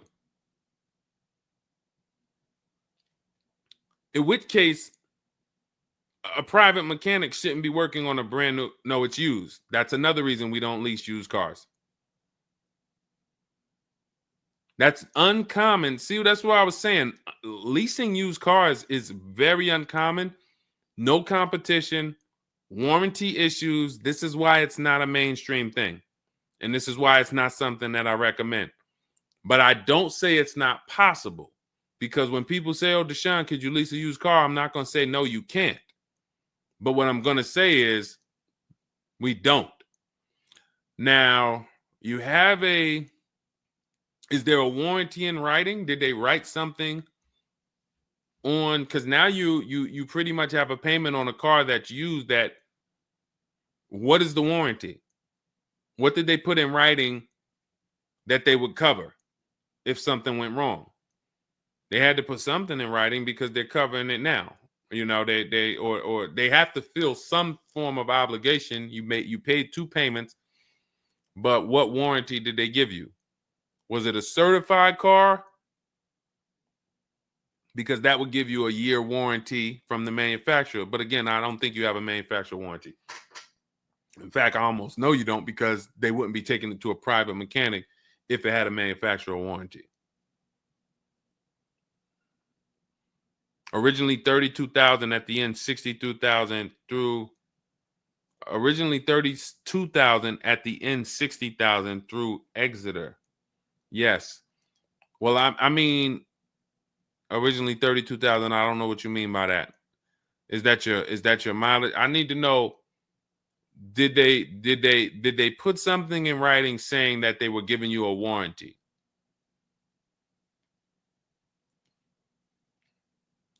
We'll try to work through this, because it's no different than if you bought a car from them. There's a bank involved, but it's a used car. It's no warranty, and they're pretty much holding on to it and trying to fix it. And if they can't fix it, we need to know, are they obligated to fix it or not? If there's nothing in writing saying, hey, you have this time where you can bring it back and we'll fix it, then that's gonna be that's gonna be hell for you. So we really don't want that. So, but I can't tell you how to approach this without knowing what is in writing. And again, when you get my book, not you, I'm just gonna try to help you through, but I'm talking to you. That's why we have step 6 is paperwork. Because when you're sitting there looking at a bunch of paperwork and they're telling you to sign it, okay, sign this now. All right, this is your motor vehicle stuff. This is your okay, do you want this? What is important and what's not? What is important and what's not important? Out of all of this stuff, there may be 1-2 words on here that I need to know. I need to look at that buyer's order, and I need every used car, every single used car. I need to know what the warranty is when I drive off. Is it as is? That means when I drive off, it's on you. If the axle falls out on the highway 5 miles from here, you just signed an as-is deal. Buyer beware, it's on you. Is it 30 days, 1,000 miles? Who's going to do the work? Is it from the manufacturer? Is it from this dealership? Where can I go and use this at? You got to come back here. Do I have to go? Is this a nationwide warranty? I need to know what is covered on this paperwork so that I don't end up in a situation that we're trying to get out of right now. The warranty is through portfolio protection.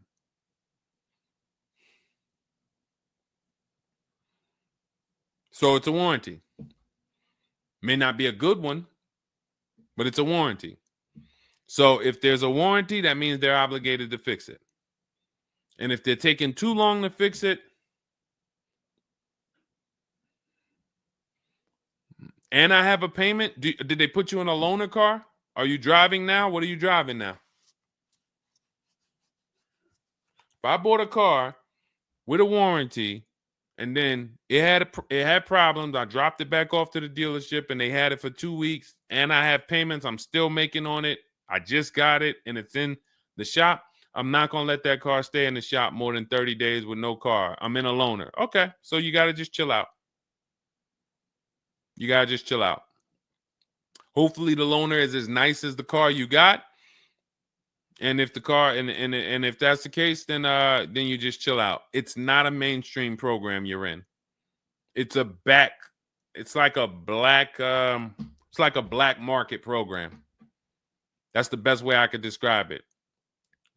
These companies that lease used cars, it's a black market kind of behind. It's not a mainstream thing.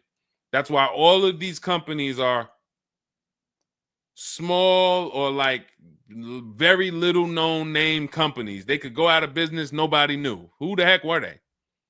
Nobody knew. portfolio such and such went out of business. I never even heard of them. Who are they? Because they operate in the black market back there. So the general manager refused to pay the $4,300 for the corrosion on an important part. Again, what's your payment on the car? I just want to, I think this is a valuable lesson. They've had my van since from June 19th. Oh, they've had the van for that long? And you've been in the loaner?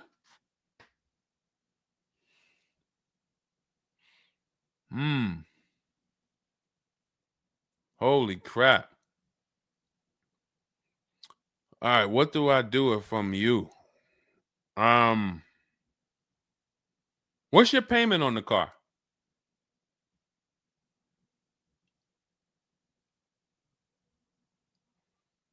Company had your car for months. You leased it, dropped it off because it was having problems. They've had it for months and can't fix it. And you're paying $775 a month. What kind of vehicle is this? What kind of vehicle is this that we're paying $775 a month for?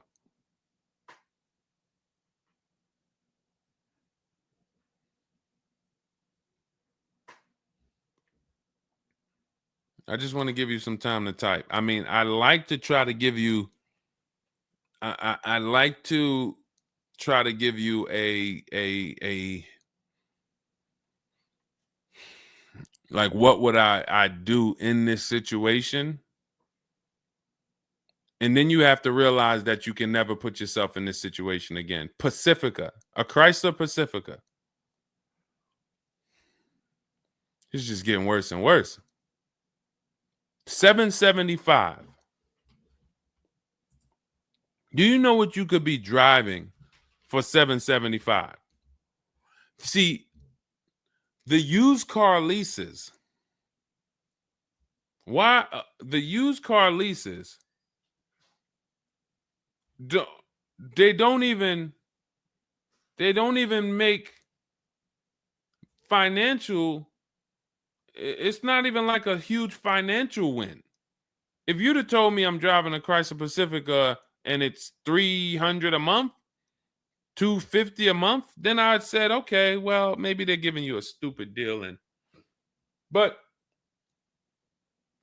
I could show you 5 cars for $775 a month that are $80,000 and $90,000 cars, brand new cars. I'm sorry, for $775 a month, I can show you $775, $60,000 cars, $55,000 to $65,000 cars, no money down. I also traded in a Buick and they gave me $2,000 for that. Listen, dear. All right. They want to keep you in the car. God, how can you get out of this car? Oh man. And just so you know, some situations you can't get out of. So it's not like there's always a way out. There are some situations. That's why the reason why I want you to have my book, 7 Steps, Cars from Home, 5-star rated, Google it. The reason why is because you're not going to, once you sign that paperwork, it's not as easy as you've been taught to just get out of it. If it's a bad deal, if it's an overpayment, you go switch your car, it doesn't mean you got out of that deal. You just got out of that car.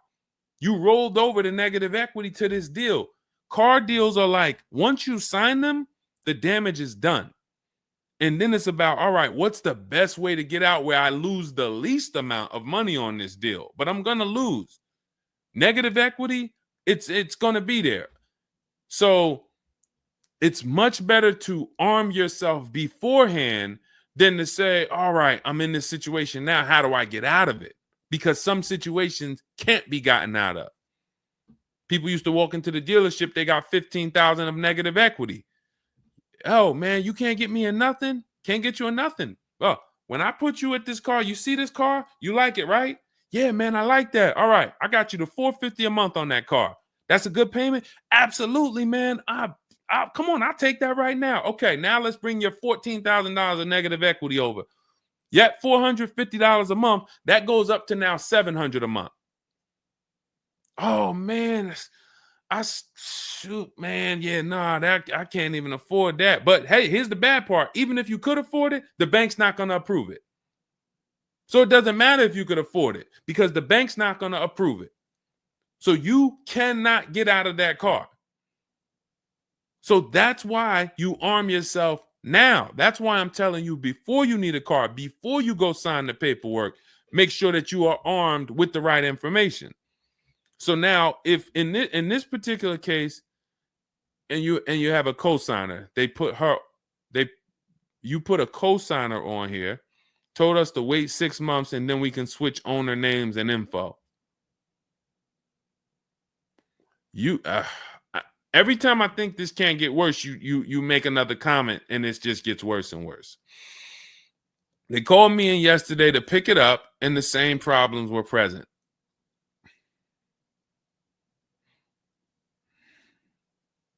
Good Lord. I'm almost stumped. Okay. All right. All right. You need to find out how many miles are on this car? How many miles are on this car? This is not a good situation. So that's why it's harder. And what I'm about to tell you, it might not even work. You may just be stuck in it. I'm trying to see if we can slice it any way possible to give you some form of solution. But if they keep giving you the car back, same issues, 60,000 miles on the car. Okay, so what I would do is I'm gonna call and get the payoff. It's gonna be low. I mean, it's gonna be high. Call and get the payoff because your payment $775. I'm trying to see if you can sell your way out of it. Can you do a lemon law on a used car?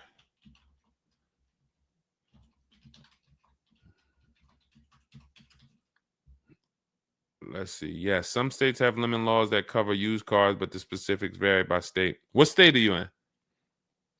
If they can't fix the same issue, but it's an aftermarket warranty.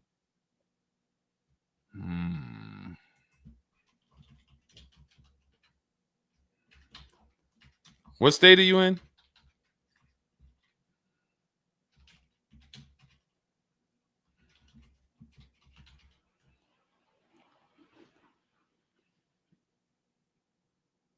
Maryland. Let me see. On a used car, Maryland. In Maryland, the lemon law primarily focuses on new cars or lease cars.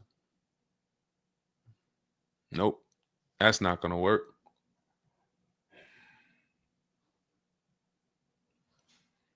Jeez. I'm gonna be real with you. You could shoot me an email. I don't know if you can get out of this. You know, a contract is binding. You signed a contract. And let me tell you this. I don't know if you can get out of this without losing. You could just stop paying the car, have a repo on your credit. A lot of people will do that.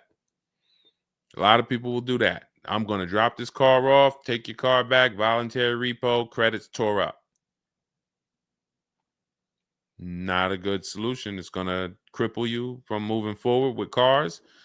It's going to make it hard for you to get your next car. And then when you get a car, it's going to make that deal is going to be bad. Geez, how long is the lease? So this is just for those of you who are just joining us. We have this young lady got she leased a used car. Don't do this. And again, I'd like you to email me. Maybe I'll think of something that will come up as a solution. But you know, I trust you're gonna learn from this. It sucks. It's a horrible situation, and it's evidence of how bad certain bad structures can be. Because and again, I know some of you who've joined me for a long time, you may be used to, well, Deshone has a solution for everything. Not everything. There's times where you are too buried, and the only thing that will heal the wounds is time. That's the only thing. The deal is done. You have to pay down the deal. And then in a year, 2 years, you might be able you might be able to make a move, but you have to suck it up, bite the bullet, and we might be able to lean on them to get the car fixed. 78 payments. How? You said you leased it. This is a loan then. This isn't a lease then. 78 payments. You're in an 80-month loan on a Chrysler Pacifica paying $775 a month. It's not a lease, that's a loan, and it's 8 years that it's 7 years. 7-year loan.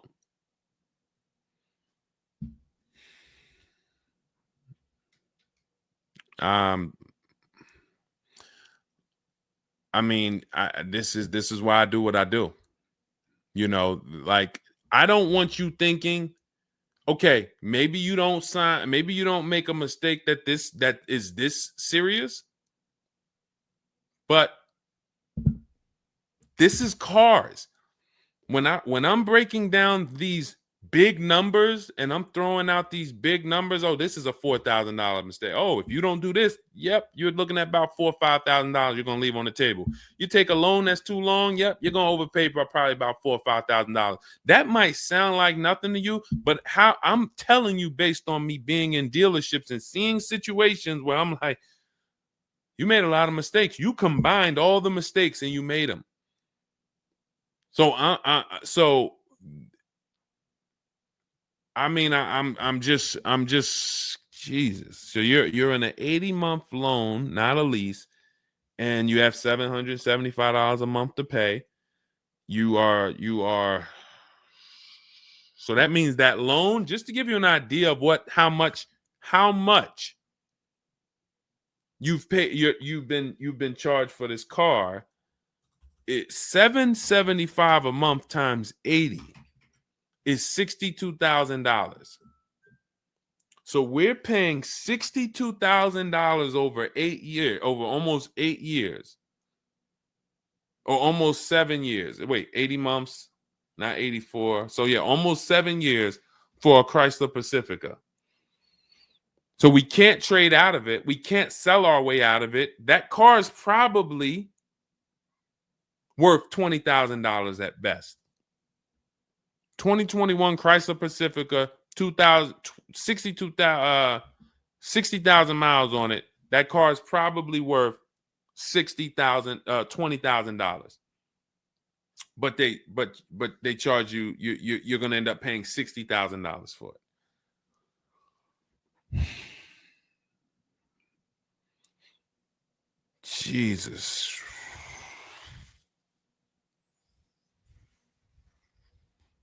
Most people will let the car go. Most people will let the car go. I don't. If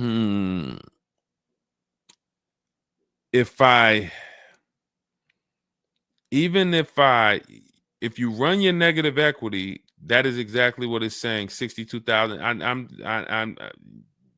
It's exactly what it's saying. $62,400 to be exact, including the $2,000 down payment.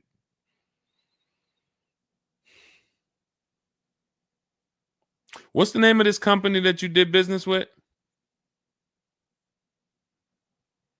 My friend will not let that fly.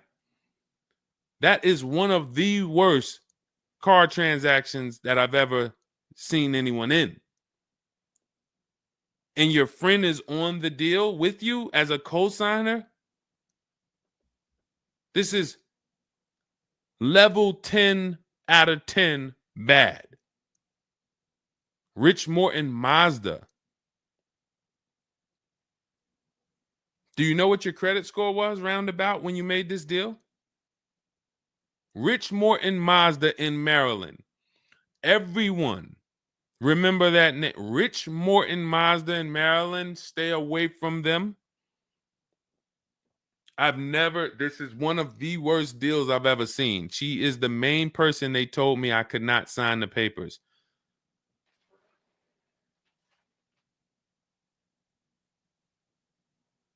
Oh. We wouldn't be friends anymore.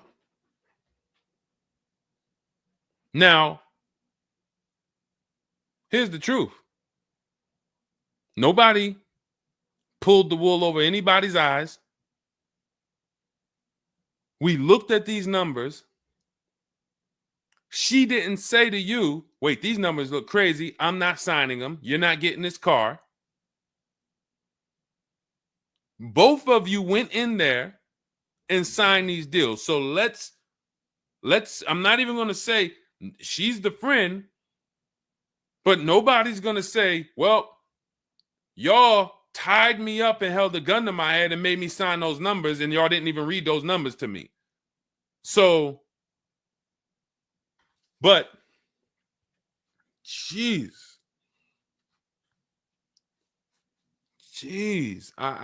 this, you're buried. You are buried in this car. The only way, and what's crazy is, even if you voluntarily let it go, you ruin your friend's credit. Because she's the one who signed for the car. Bad, everything bad. I wish there was a silver lining that I could think of. What I would do is I would find,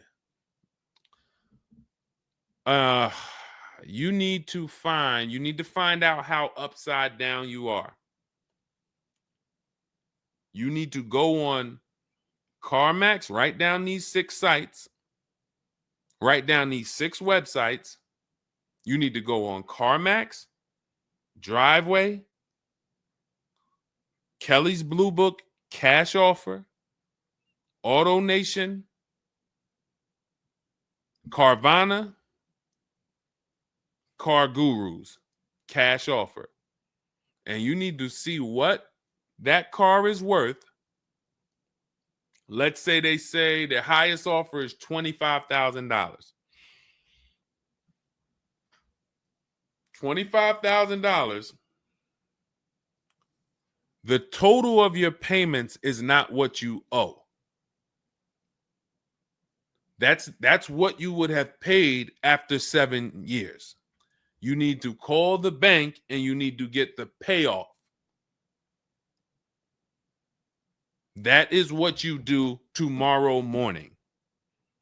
You go on those websites tonight or today. You find out what this Chrysler Pacifica is worth. And then you call the bank tomorrow or the next or whenever, and you get the payoff. And you need to know what that gap is. If that gap is $25,000, then I am trying to get out of that car, and it might not be this year. It might not be this year, but I need to right now. I would go into an electric car lease where I could get, like, there are certain electric cars, and if I was shopping them, I would choose a bunch of them that were 50. I mean, I got a couple people who've gotten Like Val, she just got her electric vehicle. Some of these electric vehicles people are saving. This is a 1.16, but even going back to Zafrina's first deal, she got an electric car and she probably got like close to 17 grand off the car. Milligan, I always use Milligan because she got one of the biggest discounts ever using what we use. It's an electric car, but she got, where's Milligan? I got to label these better, Dolan. Remind me I got to label these better because I cannot just cycle through these. Sean got 20 grand off. The reason why you need a car that when you shop your deals, you need like $30,000 off the price of the car. And because right now you're paying a high payment and the car is worth nowhere near what you're paying. So as you pay $775 every month, you're paying it towards an asset that is worth nowhere near what you're paying. You also need to find out if you have gap insurance. So I'm going to give you those 2 homework assignments. And then the next time we're live, you jump on the show and you tell us what you did. Those 2 homework. Find out if you have gap insurance. And then you need to get your payoff and go on those websites and get the cash offers and find out what the gap is. Because if the gap is $25,000, then what I'm doing is I'm shopping. If you listen, you get, before I tell you to get the book so that you can shop a bunch of different electric cars from home, you need to get $25,000 off the price of some electric car. While they still got the rebate, while they still got the incentives, those incentives are going to go away. When do the electric car incentives go away? Let's see. Hold on.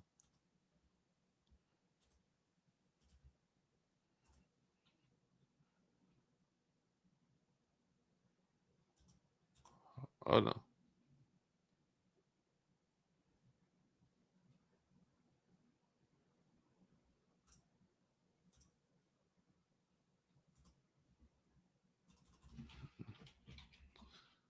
When do EV incentives? I'm going to tell you, you're probably going to see, we're not talking about tax credits. You're probably going to see huge electric vehicle incentives for the extended future because they're still building them and not many people want them right now. So you need to get like $25,000 off the price of some car or more. Like I said, with Milligan, she got she got almost 27,000 off. And then you would roll that over into a new car and you would lease it. And your payment's going to be high, but you're going to be in a good car. So if you lease a car and you end up with after you knock off that $30,000, and I would be just shopping multiple electric vehicle leases using our system. Again, at this point, you're either going to listen to me or you're not. So, I mean, I'm just going to assume you are. And you would just run multiple electric cars through our 25-to-5 system and see, all right, how much could I get off that one? Oh, they're saving me 15 grand. Nah, that's not enough. All right, let me go pick this Kia SUV. All right, how much can I get off that? Oh, 17 grand. Nope, nah, that's not enough. Oh, let me pick this one. Oh, they're giving me 22 off. All right, that's better. Let me see if I switch this car over to that, how much they would give me. And you're trying to get out of that car, but you cannot bring all of that negative equity over unless you already knock down this new car by $20,000 or $25,000 because the bank is not going to approve it. So you need something that you can save that kind of money off of and then come over to a lease and then, all right, forget about lowering your payment right now. You could lower your payment right now. You need to get out of that car into a better car for the same payment or similar payment. You're not lowering your payment. Only way you're going to lower your payment is to get rid of the car, ruin your friend's credit. But Once you do that exercise, let me know where the gap is. Next time you see me live, jump on. Hey, Deshone, I did it. The gap is like $22,000, or the gap is $30,000. If the gap's 30, then we got to see what we do there. But the long-term plan is I need to get out of this and I need to get into an electric vehicle that I can lease for 3 years so that I can bury all that negative equity into this car. And what it's going to be is it'll be like, all right, I'll knock 25 grand off the price. Normally my payment would be stupid low, like $250 a month, because I just knocked 25 grand off this, but I'm actually just putting the 25 grand from this Pacifica back on there. So it's still going to be around 700-800, but I'm driving a brand new car. And then once my 3-year lease is up, I can actually be done with this versus being in this for 78 more months. All right. So next time I'm live, jump on and, tell me you did the homework and we can see if we can actually, try to get you to some form or fashion of some type of end. Yeah, I'm not a fan of the electric car. Can't help you. Can't help you. I appreciate you being on here, but you should have not been a fan of this. How are we in a 2020? This is the part where we have to realize you have your friend tied to this car. And I'm telling you what you may be able to do to get her out of this situation and get out of this Chrysler Pacifica. That is a car that is worth $20,000 that you have a loan on of $55,000+. And you're like, I don't like this electric car. I'm not a fan of it. I'm telling you, there's tons of them out there. We should not even have our friend on this deal. So be a quality friend. Don't be like the people who will come into the dealership, put their friend on the credit, on the credit. Hey, can you sign for me? I had one girl that would come in and she had her mom on one car, burned her mom, and they had somebody else from the church coming in here to sign for her to get another car because she burned her mother's credit. Didn't care about nobody. Do not be that person. You have someone tied. Your friend was nice enough to be on this horrible, terrible deal with you. Now you need to do something to show her you are trying to get her out of this deal, regardless of how you feel about the car, because you should be feeling terrible about the Chrysler Pacifica that you're in that we have an 80-month loan on. She is the one who put us in this situation and we are trying to go the best route. So how are you in the deal? Does the lease go from the day you got it to the anniversary date? It goes usually 3 years. How are you in the deal? When you're saying your friend is the one that put you in the situation,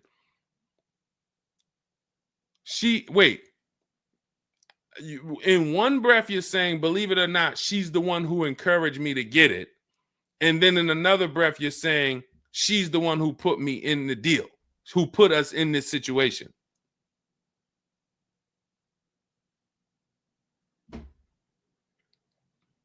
I don't care who put you in the situation. It's a horrible situation. So if you want, that is the only solution, and it may not even work. So let me just be clear. Lots of people on the show, they seem to be very interested in your story. This is a very interesting story. There's not many times I had to jump on this show and hear something where I'm like, you're probably not going to end up with another car. You're probably going to be stuck in that car for at least 3 years, paying down the balance because you owe too much on it. And maybe you can lean on them to fix it, but there's no lemon law, so it's not like you can actually put it through a lemon law. So you might just be giving it back to them to fix, giving it back to them to fix. But you're in the loaner and your friend's on the paperwork. So that tells me the car was for you. It wasn't for your friend. So your friend signed for the car knowingly, may have encouraged you to get the car. Yeah, girl, I'll do it. Listen, I want to see you win. Look, maybe didn't know what she was signing, didn't understand. All right, you're $775 a month. Can you afford that? Okay, yeah, I could afford that. Okay, perfect. All right, I'm going to sign for it. Didn't realize maybe it was for 7 years. and didn't realize that, oh, shoot, you're going to be paying 60 grand for this car, and didn't know, oh, this car is going to be in the shop, but it's your car because you're the one in the loaner. It's not her car. She's not in a loaner. So there's only one potential solution where you could even think about getting out of this car, because no one can get you out of a car that you're $30,000 buried in. There's no bank. You could have a 900 credit score, never missed a payment in your life. No bank is going to approve taking $30,000 from this Chrysler and putting it onto whatever new car you decide you want. You need to get a huge discount off of some car. There's no car that's going to give you $30,000 off or $25,000 off except an electric vehicle. So if I'm telling you something that may not even work, but it's your only route, that's all you got. You want to come up with something else, repo the car, ruin your friend's credit, I got nothing to do with that. My only job is to try to provide and advise a solution to when people tell me, this is my situation, this is my goal. Normally people have 2 or 3 options. You have half an option. Like, you ever play spades? 1 and a possible, 3 and a possible. You have none and a possible. The possible might not walk. But I'm telling you, do this exercise, and then we can see if that possible will walk. If it doesn't, you got no books. You stay in the car, and that's your only option. It's a bad situation. One of the worst I've ever seen. And I'm not saying that to beat you up. I'm saying that so you realize the severity of the transaction. So if I have to bite this bullet and I got to pay this car for the next 2 years, 3 years, it's because I'm in a bad situation. And then when I pay down this car, maybe I can make a different move in 2 years. And then I'll be much wiser before I make my moves, so that I never end up in this situation again. Okay? So for everybody who joined, this was great. Again, my goal is to keep you from ever making mistakes. Every mistake you make on a car transaction costs you thousands of dollars. There is no the least expensive mistake you could make is getting gap insurance when you didn't need it. Getting gap insurance when you didn't need it, you just paid probably $400 or $500. You didn't need it. All right, you lost $400 or $500. That's the least expensive mistake you can make on a car. Everything else is thousands of dollars, $2,000 mistakes, $5,000 mistakes, and more. So you can avoid every mistake by having a step-by-step checklist. If it's in Deshone's book, I do it. If it's not in his digital book, I don't do it. So there's no way I'm going to make a mistake. That's okay, TJ girl. We'll be back tomorrow. If I'm giving you a checklist, check, do this, check, check. You're doing everything I say do. There's no room for a mistake. You're not following an almanac. You're following a checklist. That's why my book is called Cars from Home, 7 Steps to Saving Time, Money, and Avoiding Dealerships. Step 1 through 7, check them off. You do car transactions mistake-free. You don't miss any money with your financing. You don't buy bad cars. You don't do anything that you're like, oh, was this good? No, it's a checklist. So normally it's $97. It's a digital book.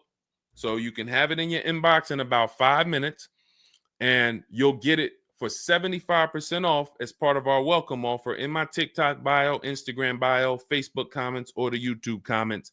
There's a link there. Just get there before that 2-hour countdown expires. Once it expires, it goes back up to $97, which is still worth every penny. You spend $700 on a home inspection. Why do you spend $700 on a home inspection when you might not even buy the home?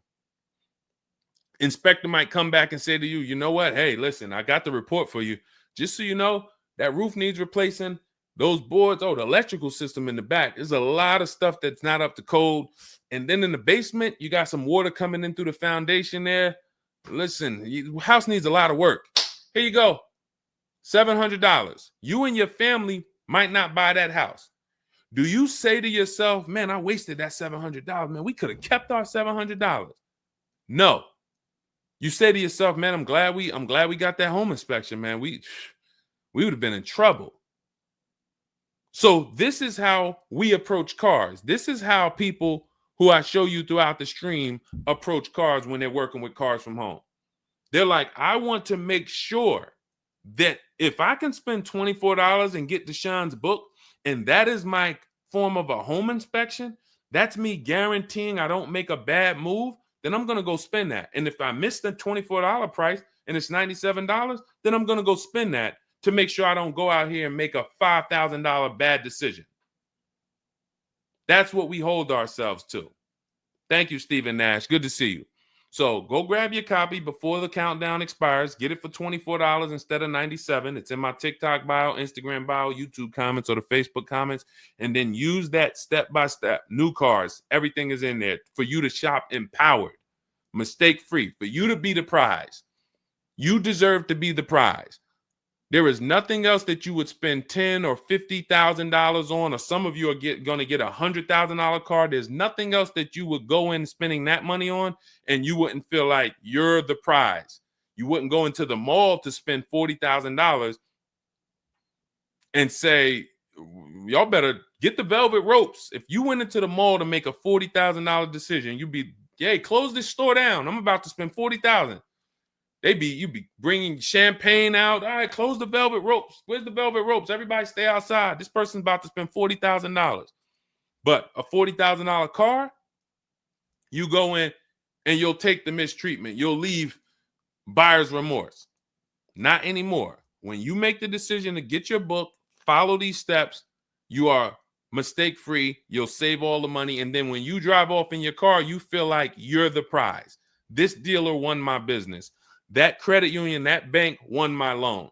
This deal, buyer, Carvana, CarMax, Driveway, they got to buy my old car because they put the best bid up. Everybody won a bid.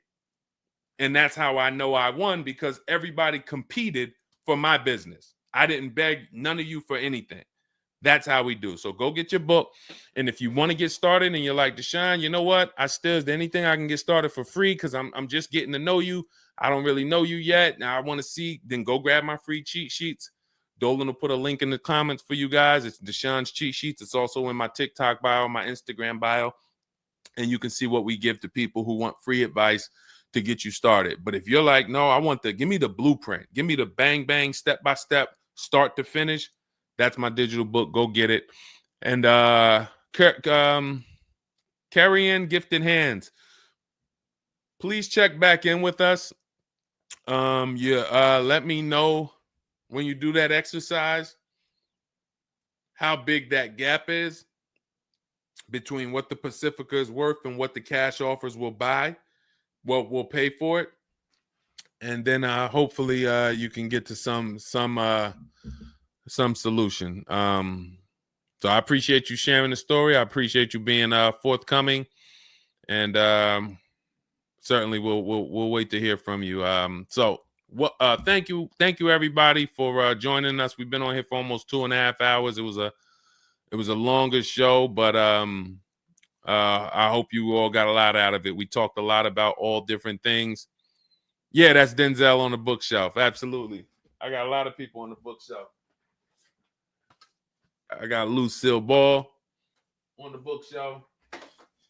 I got Miss Harriet Tubman on the bookshelf. Mr. Marcus Garvey.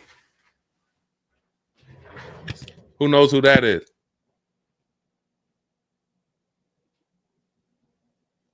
That's the great one.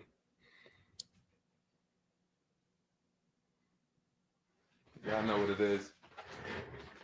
I only have the greats around me. Alexis Chu, you don't know who that was? Who could tell Alexis who that last person was?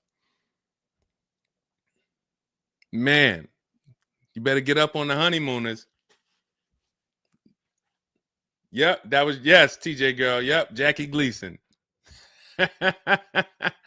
Yep, that is right. The great one. So yeah. So yes, so it was a pleasure. We'll be back. We'll be back for another show. When you see us, jump on, get your questions answered. For those of you who have my book, I want to thank you. Shout out to I saw a couple people say they grabbed their book and they were using they were ready to use it. I would get the paperwork through email, never received it. I need your help. I bought 2 brand new cars. I was told I would get the paperwork by email, never received it. So call the dealership. Call it. You bought 2 brand new cars. You said you would get the paperwork by email. You never received it. Call the dealership and, hey, where's my paperwork? Ask for the finance manager. Where's my paperwork? That's what you do. All right. So all right, I'll let everybody go. I'm tired. I can't even get myself together. This is, I'm gonna jump off and we'll be back. We'll be back for another show. Make sure you get your book in my TikTok bio, Instagram bio, the comments, or the Facebook comments or the YouTube comments, and I'll see y'all on another show. All right. God bless you.